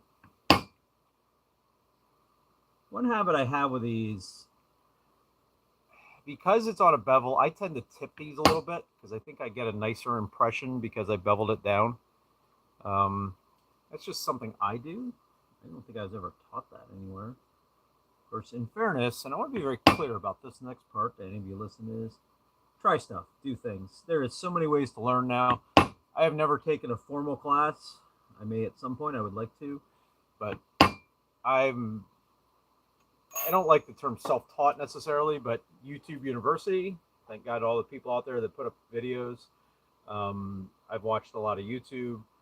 I have read a lot of books, and more importantly, I have tried stuff and learned, and those things have been very important. I've mentioned the Paul Long videos many times. I learned a ton for that. I was kind of at a point in my sheath making career that I wasn't sure how to elevate it, and those elevated me to the next level, which was really great. So, hey, we still got one human watching. That's great. Let's see here. I have no idea how you people even find this, so. All right, we're going to do that. Do this. I think we're going to stick all the way into this sheath just to show you guys how it's all done.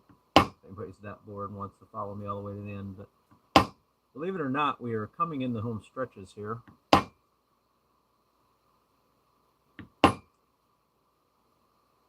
And we are almost done with the stamping work. I like stamp work. It really gives it a nice touch. Just gives it a little something. It's not necessary, of course, but, you know, hey, a Honda Accord will get you point A and point B too, but there's other cars you can buy that'll do it in style, right?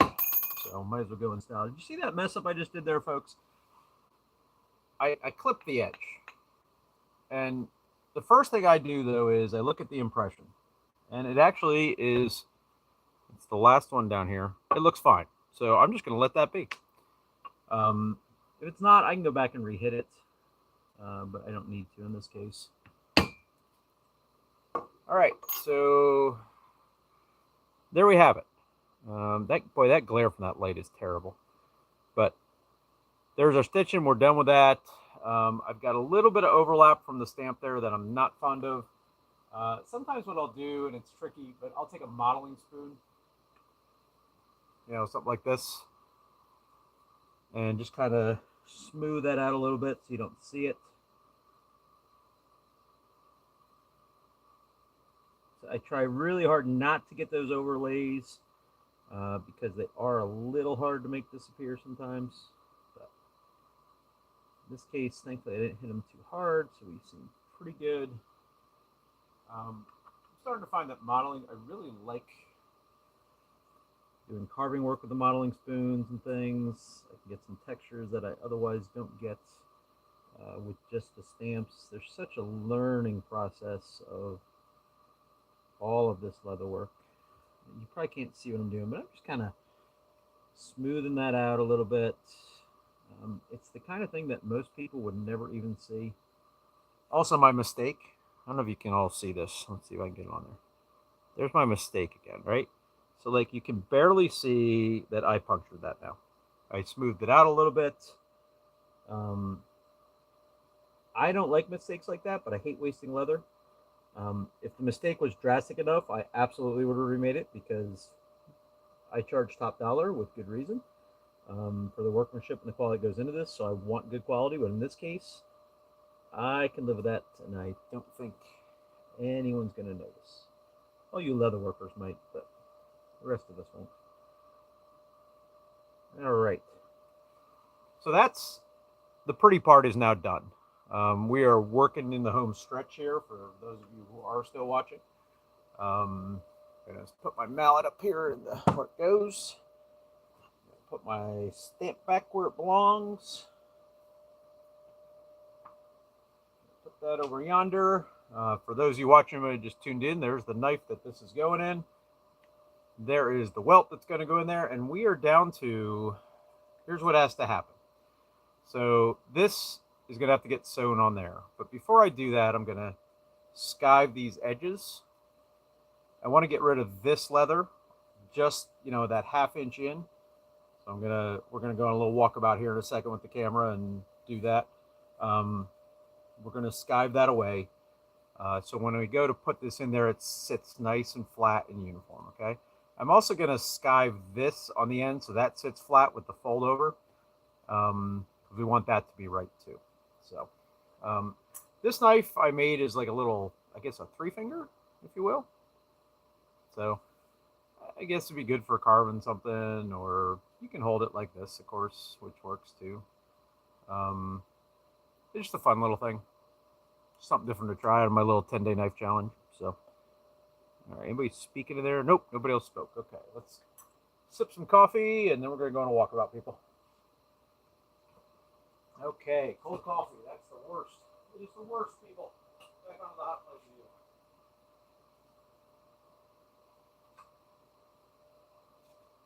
All right, let's go on a walkabout. Shut these lights off because I pay the electric bill. And that gets expensive. All right, we need this. And we need to take this. And we're going to go on a walkabout. Okay. Back over to the dirty bench, where we're going to work on skiving this guy here in a second. Let's see here. I'm going to walk about here for a second. Here it is. I lost the foot off my camera stand. I'm using a really old tripod that I don't know where it came from. And the feet are dry rotting. I got to get new feet for it. That's exciting, right, people? Okay. So there's lots of ways to accomplish this. I'm going to use that. You can also use something like this, cut it down like this way. But I like using this. It works better for me, this guy. That's a homemade, it's a skiving knife I made. Being a knife maker, I sometimes get down these rabbit holes. But let's see if I can make this look somewhat uniform. This is tricky, but we'll get it to work out.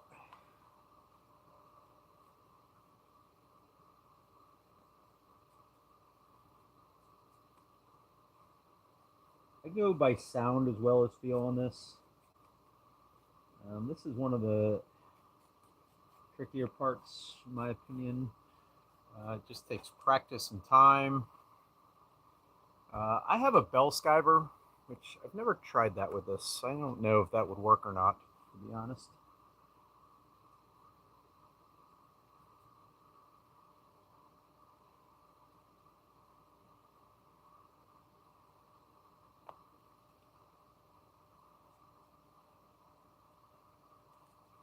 All about getting the angle right and just kind of working its way across. Got really close there.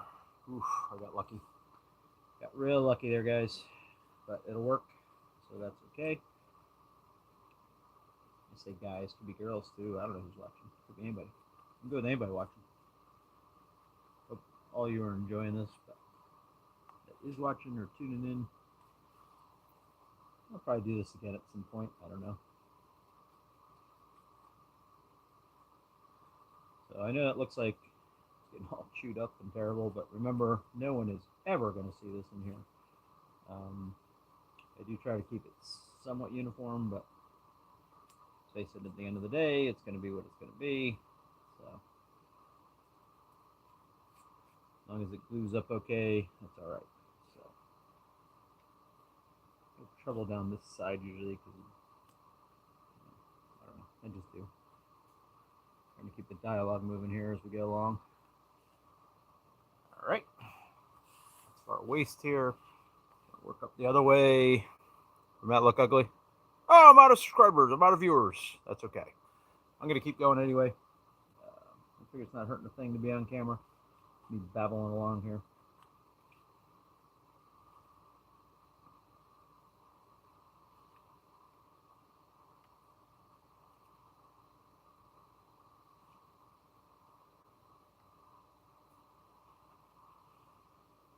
Let's see.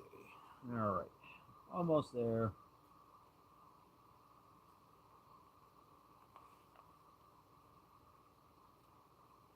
Always tricky up where the rollover is. I try not to cut that seam too much up there, but sometimes it happens. But we'll be all right. All right, so we're skived. Okay. Throw my scrap away here. I'm gonna touch this up really quick before I put it back in its home. Same thing. I just do a quick stropping with it. It keeps it sharp, which is great. Maybe 4 times, if you will. I would just dull the heck out of that and let it go and let it go, and then I would sit down and pay a horrible price for sharpening it. So I'll say I'm fairly happy with my timeline on this. Another thing I want to be clear about is it takes time to make these sheets. It may seem like I'm going really fast, and I guess I am in a way, but when I started doing these, it wasn't uncommon for me to take 6 to 8 hours. A lot of learning process, a lot of learning curve outside of the machines. But people seem to think that if you have a sewing machine, everything speeds up. Not necessarily the case. You guys saw me make a mistake earlier, so just depends. You gotta learn sewing machines too, just like you have to learn how to hand stitch. So, alrighty, let's see. My coffee's almost gone. That's like a disaster. All right, it's not a disaster. Let's be honest.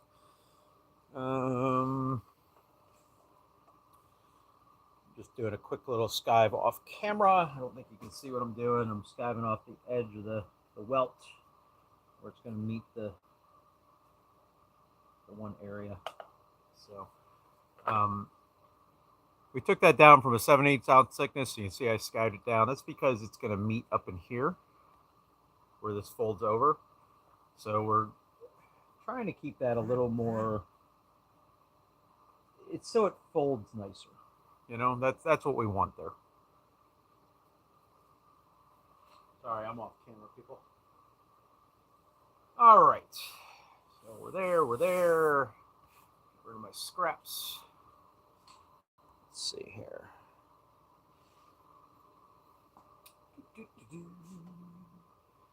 And we're going to need the glue again.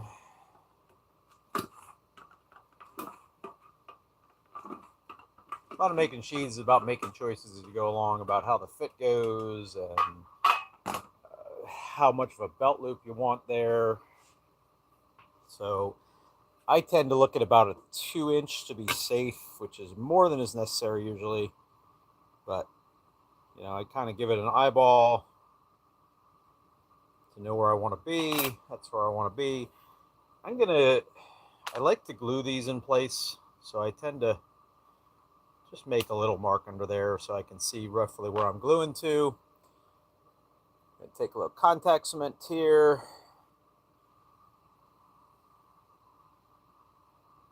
Get this little dollop on this side. And again, it's the stitching that's really going to hold it. I don't, obviously, I'm not going to trust just contact cement. That would be crazy talk. But it does help hold it in place for when I go over the sewing machine and stitch it. So, all right, so there we go. We've got our glue. Ooh, still one human hanging on. I would almost bet money it's Daniel. Daniel, if it's you, thanks for sticking with me here. Hope you're learning something or enjoying it or whatever. Alrighty. So, once again, I usually will do something else while this dries. But since I'm trying to finish up the process here, we're going to do that.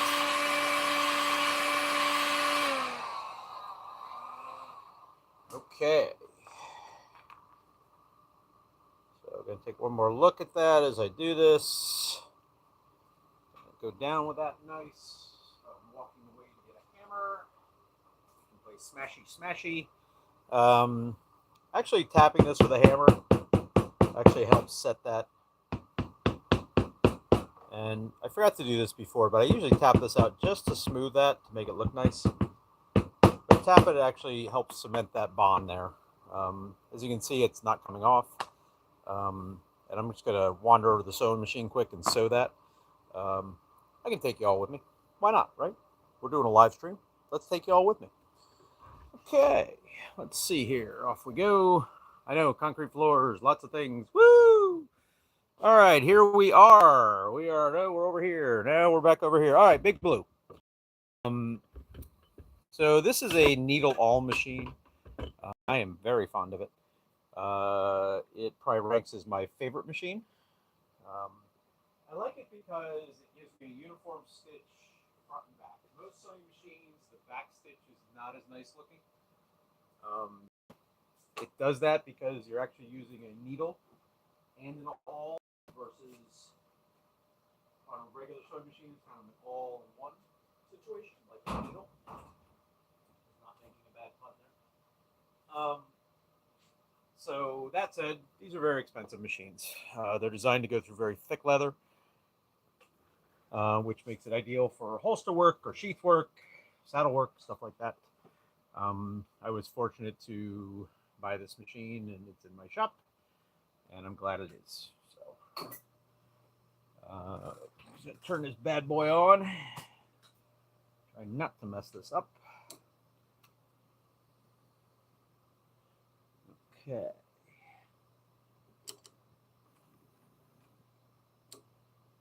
So I'm just lining up where I want to start there. I do have a little bit of a line there that I'm looking at. So if you want really nice, straight, uniform lines, I will draw them on there a lot of times, which works very well because you can then hit where you need to be. Now I'm going to turn this guy because we're going to go down. Make sure my stitch finishes on the turn. Sometimes I mess that up. And I'm going really slow here, both so you all can see, but because I don't like going fast. Because I tend to make mistakes when I go go fast. So, again, we got to turn our tag in here. I'm going to cut that off right now because if it's still caught up in the back or causing an issue or gets caught, it can create a problem. But I'm going to watch, make sure that stitches its way down, which it did, which is great. And we're just going to work our way around here. The one thing in needle all machines, it's you can't back stitch. You have to watch back stitching. A regular machine, you can just hit the reverse or flip it around and back stitch the needle awl, because that awl, if you do that in the same hole, most times you will end up cutting the cord, which is not what you want to do, obviously. So, apologies if my head is in the way. I have no idea. I'm trying to hit that first hole there. There we go. And we're going to turn again. So I'm going to stitch along the edge. It has always worked for me. Not had them come back in the shop, so it tends to be what I do on this part anyway. All right, and there it is. Our back is stitched. Now, for anybody paying attention, I keep reminding myself, put your stamp on there. Got to do that. We have our company stamp, Einhorn, and that is what we're going to be stamping on there momentarily. So we're going to shut this down. Going to snippy these off real quick here. Ooh, I'm up to 2 people again. So I'm just snipping off the tag ends. You can see we're sewn on the inside, we're sewn on the outside, and see how that stitch is pretty uniform on both sides. I really love that look. Outside edge. That's really what I'm looking at mainly. Oh, Daniel, thank you. You adding your maker stamp yet? We are about to do that. Because that is the thing I always forget, which you've been paying attention. Let's go over here. What's this, you might ask? This is a Carver laboratory press. Every leather shop needs one of those, right? All right. No leather shop needs one of these. I picked this up, I don't know, Facebook Marketplace, or maybe it was Craigslist back in the day. And I did pick it up for stamping things. This is my stamp. And I'm going to put it right on there. So we're going to just line it up. I'm trying to make sure I'm inside the... On these smaller guys, it's tough because I've got that line. It's going to come down the outside. So the stitch line. So I try to get it in a spot that works. You see it's in there. I'm not even sure what they use these for. I think I read it's like for testing concrete and stuff. This will do 24,000 pounds of pressure. Leather does not need 24,000 pounds of pressure. So I just kind of give it a little bit. There's actually a gauge over here that it goes by, or it can go by. I do it mostly by feel. But if you look, there it is. It's impressed in there. I think we'll have enough space there to get the stitch line by it. It makes a real nice impression rather than me trying to put the handle back in here and hit this down because it is fairly wide. So, but good news. We have remembered the maker stamp. Now back to the glue bench. Believe it or not, folks, we are in the home stretch here. There is not much left to do at this point. But we are definitely in the home stretch, which is great. So we are going to...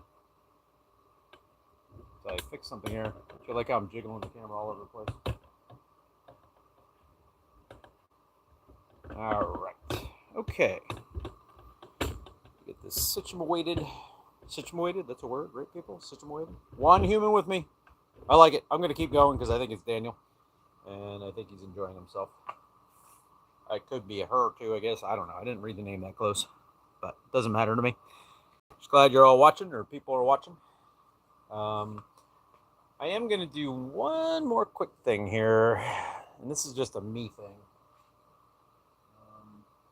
This is on the welt. So I have a tendency to clip that welt just so it comes down in a little easier. The other thing is I'm going to put some black on there right now. I don't like looking down into the sheath, and that's not colored. I don't like how that looks, and this is the easiest time to handle that. You can go with a Q-tip later, but I have a tendency just to kind of make sure that's blacked out there, okay? Um, just because I don't like looking down there, it's not black. It's just a finish thing. It's a minor point, I guess, but it's a me thing. And the little clip point, I don't know. In my head, so when you're putting it down, if you angle a little bit, just kind of pushes it down. I don't know if that's really a thing or not, but here we are. We're doing it. Okay, where are we at? Oh, okay. So one more thing I'm going to do to the leather on the welt specifically now. For those of you watching or listening, or one of you, and I suspect the one of you that is, the welt is, this is what, if the knife hits against it, it keeps it from cutting into your threads. If you shove hard enough, you can still cut through all of it, but it's a protector, okay?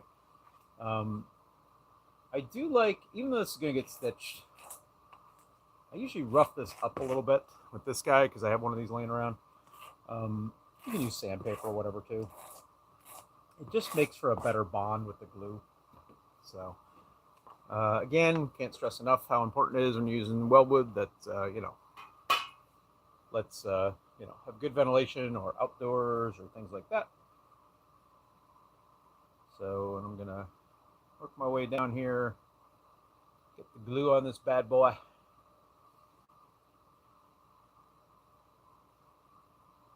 A lot of times I'll let the first coat dry and then put a second coat. Just, I don't know. I can kind of look at it and tell. So, but you want to make sure you have enough contact cement in there that holds it well. You're really only holding it in place until you get it stitched. Once it's stitched, obviously, while it's nice to have the glue on there, the stitching is what's holding it. So, I'm going to make a note here about the belt loop. So the belt loop, if I'm worried about this coming loose or just going to get heavy use, I will put a rivet there sometimes. Because if the stitching goes bad over time, you have to take the whole sheath apart and restitch it. And you are not machine stitching it most likely at that point. You're going to hand stitch, which is fine. No big deal to hand stitch, but it takes time. So, we are trying to produce what I would call heirloom quality stuff here in this shop, which is my goal. I want things that people can be proud of and have for a long time and pass down through the generations. So we try to make it as best we can. That said, I guarantee my work. So, if there was a problem that I created, we'll fix it. So, but if it's an abuse situation, well, we'll fix it for the right price. But if it's a problem I created, I'll fix it on my dime. All right, so that's that glue part on there. Hey, we're back up to 2 people. Holy lightning. Yes, sir. I've been working nights for 12 hours. Been up for about 20 now, so I may fall asleep before you're done, but I do appreciate it. My pleasure, Dan. I'm glad you're watching it. God bless you for being up for 20 hours. I would be falling face down at this point. So, follow this process out. I can move a little quicker without the camera, of course, but there's no giant rush to today, so I'm kind of enjoying doing this. I am just gluing down the one side of the welt now because I don't like glue in my hands because it sucks and it gets on everything. So going right down the one side, working my way through.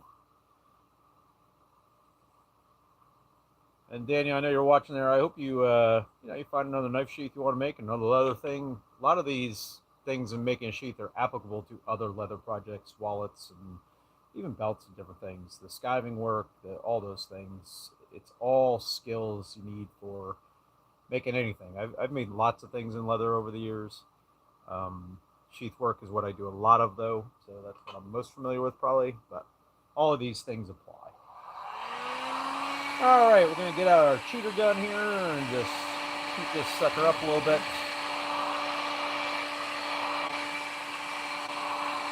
That's what we're doing. All right. Really pretty close.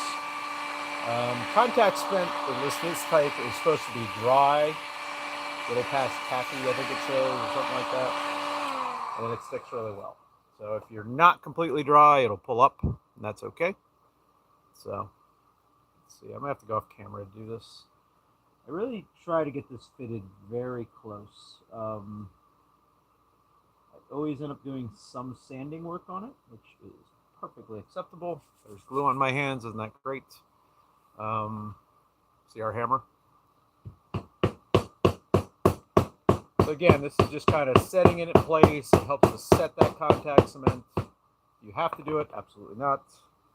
Does it help? I think it does. So,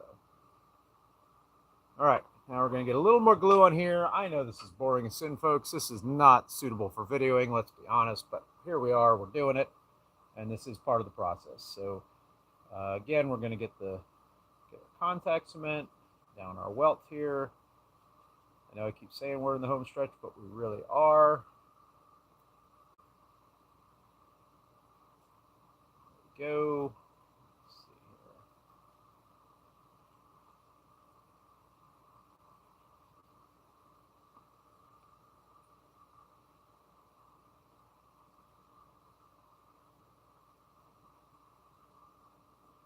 here. Okay. All right. Lid back on the glue. Stop sniffing the glue. Definitely done with that. And here we go.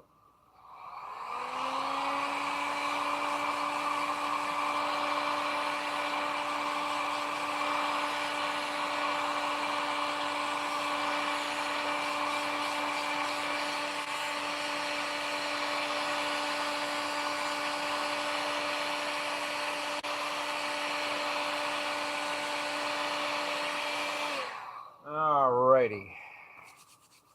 Okay. Fingers crossed, people.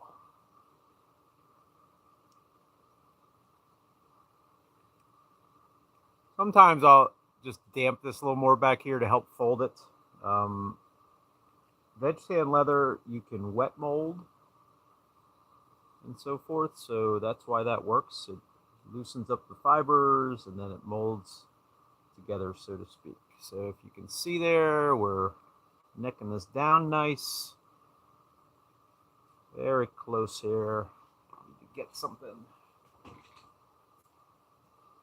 may seem a little crazy, but I'm actually getting pliers. Oh, I'm up to 3 people. 3 people watching the live feed. Thanks for tuning into the craziness, people. Watching me make a sheath. So I'm just pulling, when it folded over, it tends to jam that welt back in. So as crazy as it may sound, I'm actually kind of pulling that towards me just a little to make that a nicer cut there. You can see that's not quite dry there. That's why it came loose. I'm going to give this a little tappy. Notice I'm not hitting on the stitching, or not the stitching, the stamp work, because I don't want to mess that up, obviously. We worked hard to get that in there. We want to keep it in there. Sorry, I'm off camera. I need to use the edge of the table. And I'm too lazy to move the camera. All right, we're pretty good here. Look right down there. So here's where we're at. Magazine holes for my duty belt. That'll be better wet molded, I think. But that rolled edge look. Yeah, you know, Danny, I don't know now. You're right. The rolled edge would look great on something like that. But those typically are wet molded, I would say. I don't do a lot of holster work. It's just not something I do a lot of. I have done it though, and I've done a few magazine holsters. I never tried the rolled edge, but it would work. And I would imagine you could probably make it work. Even if you wet molded it, you could probably still maybe get away with that. It would take some figuring, but it could be done. All right, 3 people watching. I'm going to let you look at a hammer and a pair of pliers and a ruler, and I'm going to step away just for a second. I'm going to go over to a stand. You know what? No, I'm taking you with me. It's a live feed, for God's sakes. Let's do it right. So we're going on a walkabout. Please don't judge the messy shot. There's stuff like, whoa, that's messy, right? That chair, messy. This is a line finisher, guys and gals. I use it not for shoes. Well, I've buffed some shoes on it, but I use it for these sanding discs or sanding drums. Might be a little loud, my apologies. I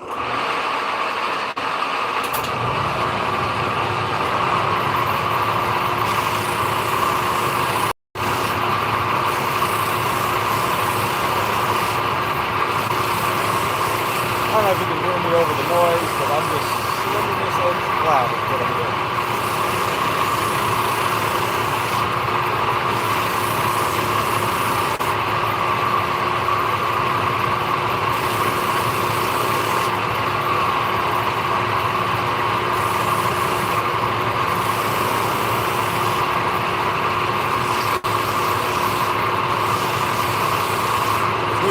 nice uniform edge.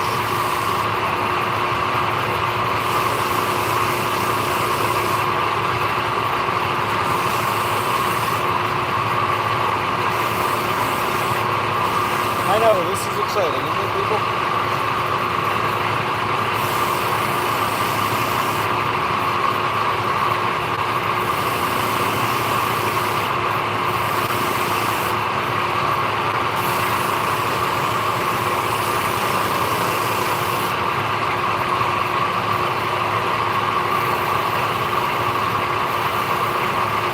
That's a different grit sandpaper down this way than you can't see.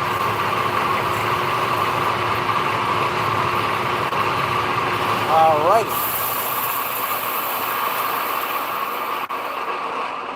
Alright, let's see what we got here, people. See, we got a nice uniform flat edge now. And we're going to go to walkabout again. Let's go to walkabout. Ooh, buttonhole chisels. Must be fascinating to watch me walk around my shop.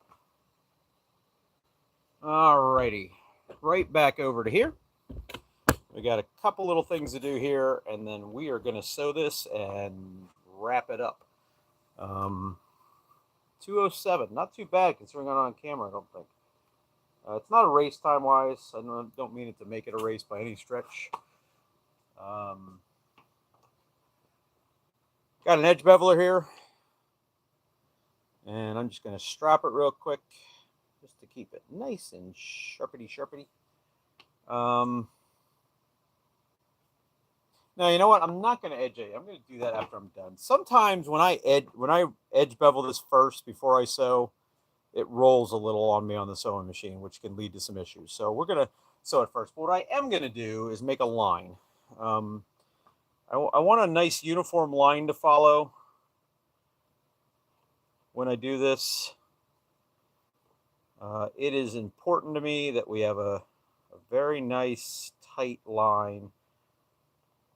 And I can do it on the fly, but I personally think it comes out so much nicer if I have something to follow. Okay, so now I have that line I can follow while I'm sewing. Let's go on another little walkabout here, folks. We're gonna walk. That's right, we're going over this way. We're back to Big Blue. All right. Camera set here, try to get this in a position where you guys can see what the heck I'm doing. I'm going to try in a different position this time, I think. Let's try something different. Sorry for all the camera positioning here.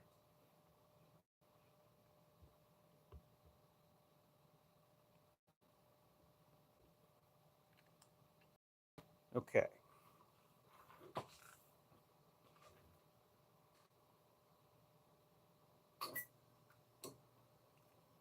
Fat head may be in the way. My apologies if it is. Let's see here.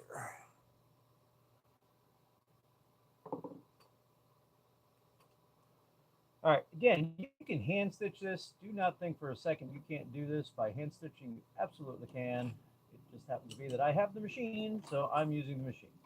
I have hand stitched plenty of times in my life, though. Love that clickety clack sound. I don't know if y'all can hear it, but it's a favorite of mine.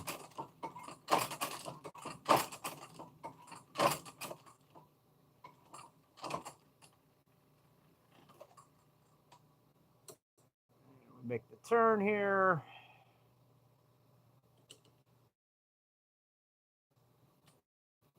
Make sure that catches that stitch. That's spot sometimes I have issues with.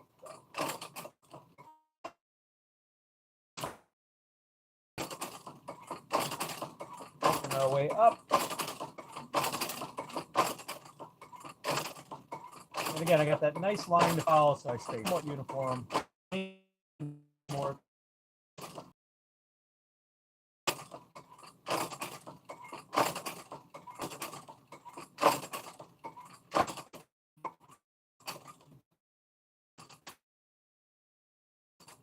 Stretch, maybe one more. See where that hits. Yep, I'm gonna go one more just to be Be safe.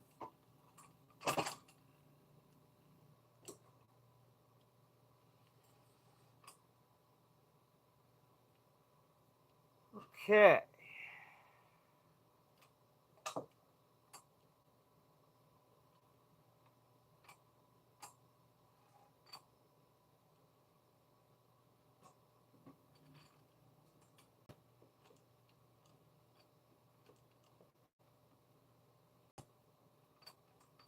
All right, let's go on a walkabout again. We are done at the sewing machine.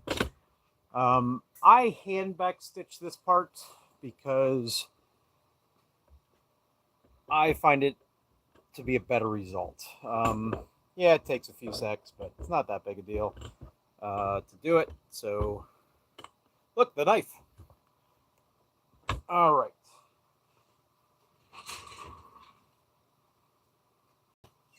Sorry, I'm off camera, people.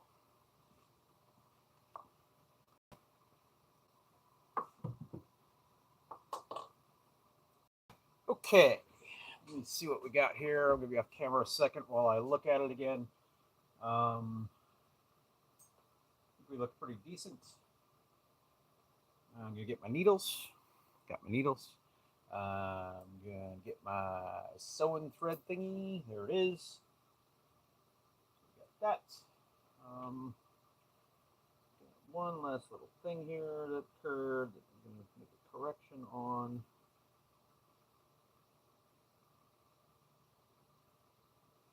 Bear with me, people. Sorry, I'm off camera.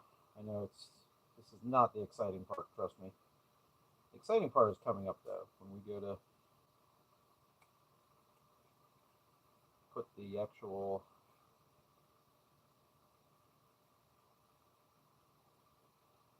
knife in the sheath. That, to me, is the exciting part that I like. So. All right. Okay, so all I do here is just going to take our needle. Ooh, I'm back to 2 people. 2 people. Impressive.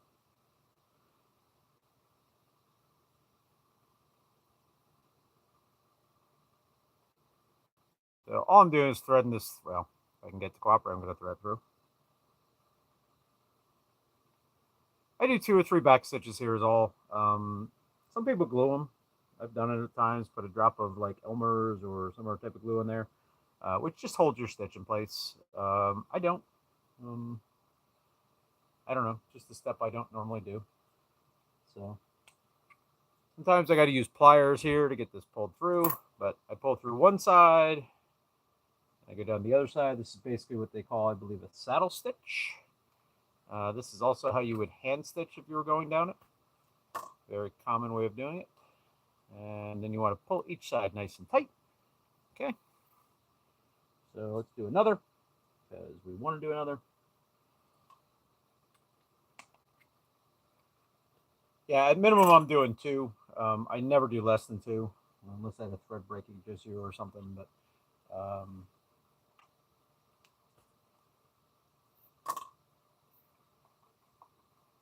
nice and tight. And snippy, snippy. Ooh, I should use the knife, shouldn't I? Okay, so that end is done. Okay. And ooh, we're up to 3 people. I like it. For the whoever just joined, we were in the home stretches here building a sheath, all live. Never tried to do this before. It's kind of interesting. Alrighty. Now, if I could just get that to work with me there we go. So now I'm going to top stitch this top part here. Just getting the 2 needles threaded. I like Osborne needles, by the way. I forget what number these are. I bought a pack of 25 of these at least a decade ago or more. I'm still working on using them up. And that's with doing hand sewing at times. So, alrighty, we're going to work our way down here. Gotta get this, find a spot here before I cannot find it. Where is it? Trying to make sure I go obviously through the same holes. I don't want to create any issues that way. Believe it or not, you can push through where it's not through the correct hole. I've done that. You don't want to do that. So, I did get a little off as I moved up here. I think we're going to be okay. We're definitely going to live with it. But it did get a little bit off. I'm not happy about that. That has to do with how the leather squeezed on me. Possibly how I was holding it too. I'm not going to blame you all, of course, but I'll blame me. So, all right, I got that one. One more. And then I am not going to take you a walkabout while I go back over to sand this edge really quick. There is not much sanding to it. I am just going to do it real quick off camera. Once I get this last piece threaded through. Then we are going to bevel it, slap some black edge in there, burnish it, and then we are going to see if the knife fits and call it done. Quite an odyssey to get to this point. For those of you sticking around, that was great. Thank you, Daniel.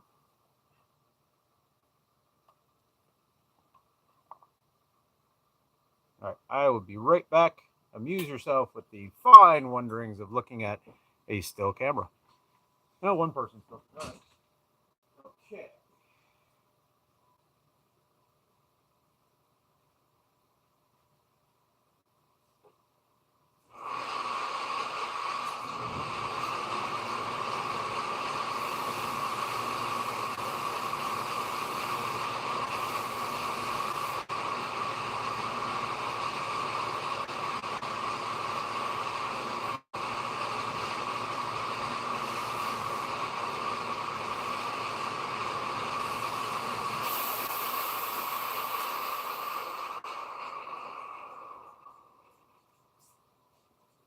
Okay, I am back.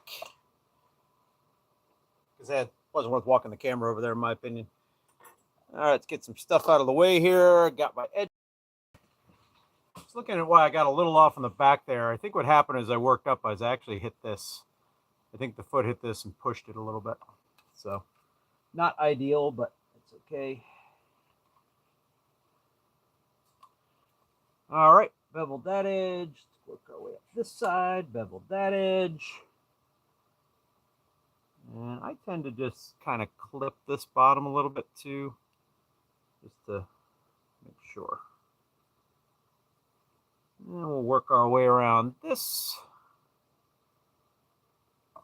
And then down this way. If you've got a nice sharp edge beveler, it should be a really easy process for you to do. It's also getting that angle right. A lot of people have trouble with that. I didn't when I started. But now it's really simple.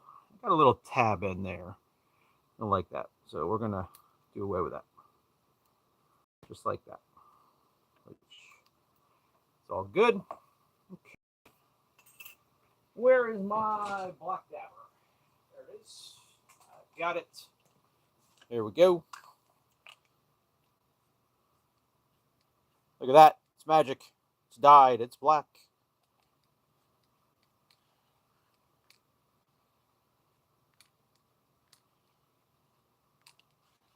Black always takes a little more dye than brown. I don't know why that is, but it's definitely a thing.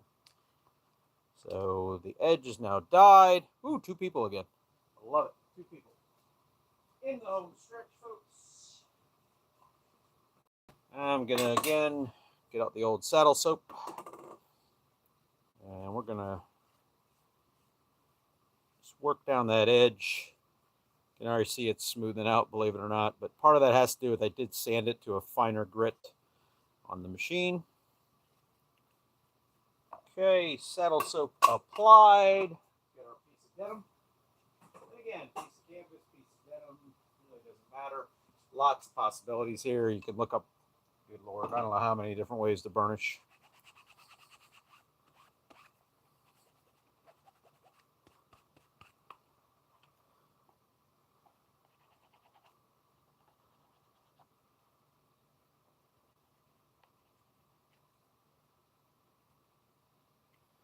This may bother me enough if I remake this. I don't know. I'll decide that later. But there's our sheath. 2 hours and 21 minutes. Daniel, thanks for sticking around. I think you're the only one left. That's fine. Oh, I guess we should see if it fits, huh? This is always a bit nerve-wracking because the first time you fit it, you don't know what's going to happen. Let's see. It worked out. There it is. Um, Definitely can grab it like this. The fit is not bad. I could have been a little tighter, believe it or not. I think also I would have made it a little bit higher, but perfectly acceptable the way it is. It's going to fit nice and tight in there. Because of that ring, it's easy to grab out. And there we go. So, completed sheath, start to finish. Thanks for sticking around. Daniel, you know what? I appreciate it. I'm going to sign off now. I got to figure out how to do that, but there it is. That was fun, folks. Thanks, Dave, for sticking around, folks. And that's it for today. Daniel, get some sleep, man. Lots of sleep.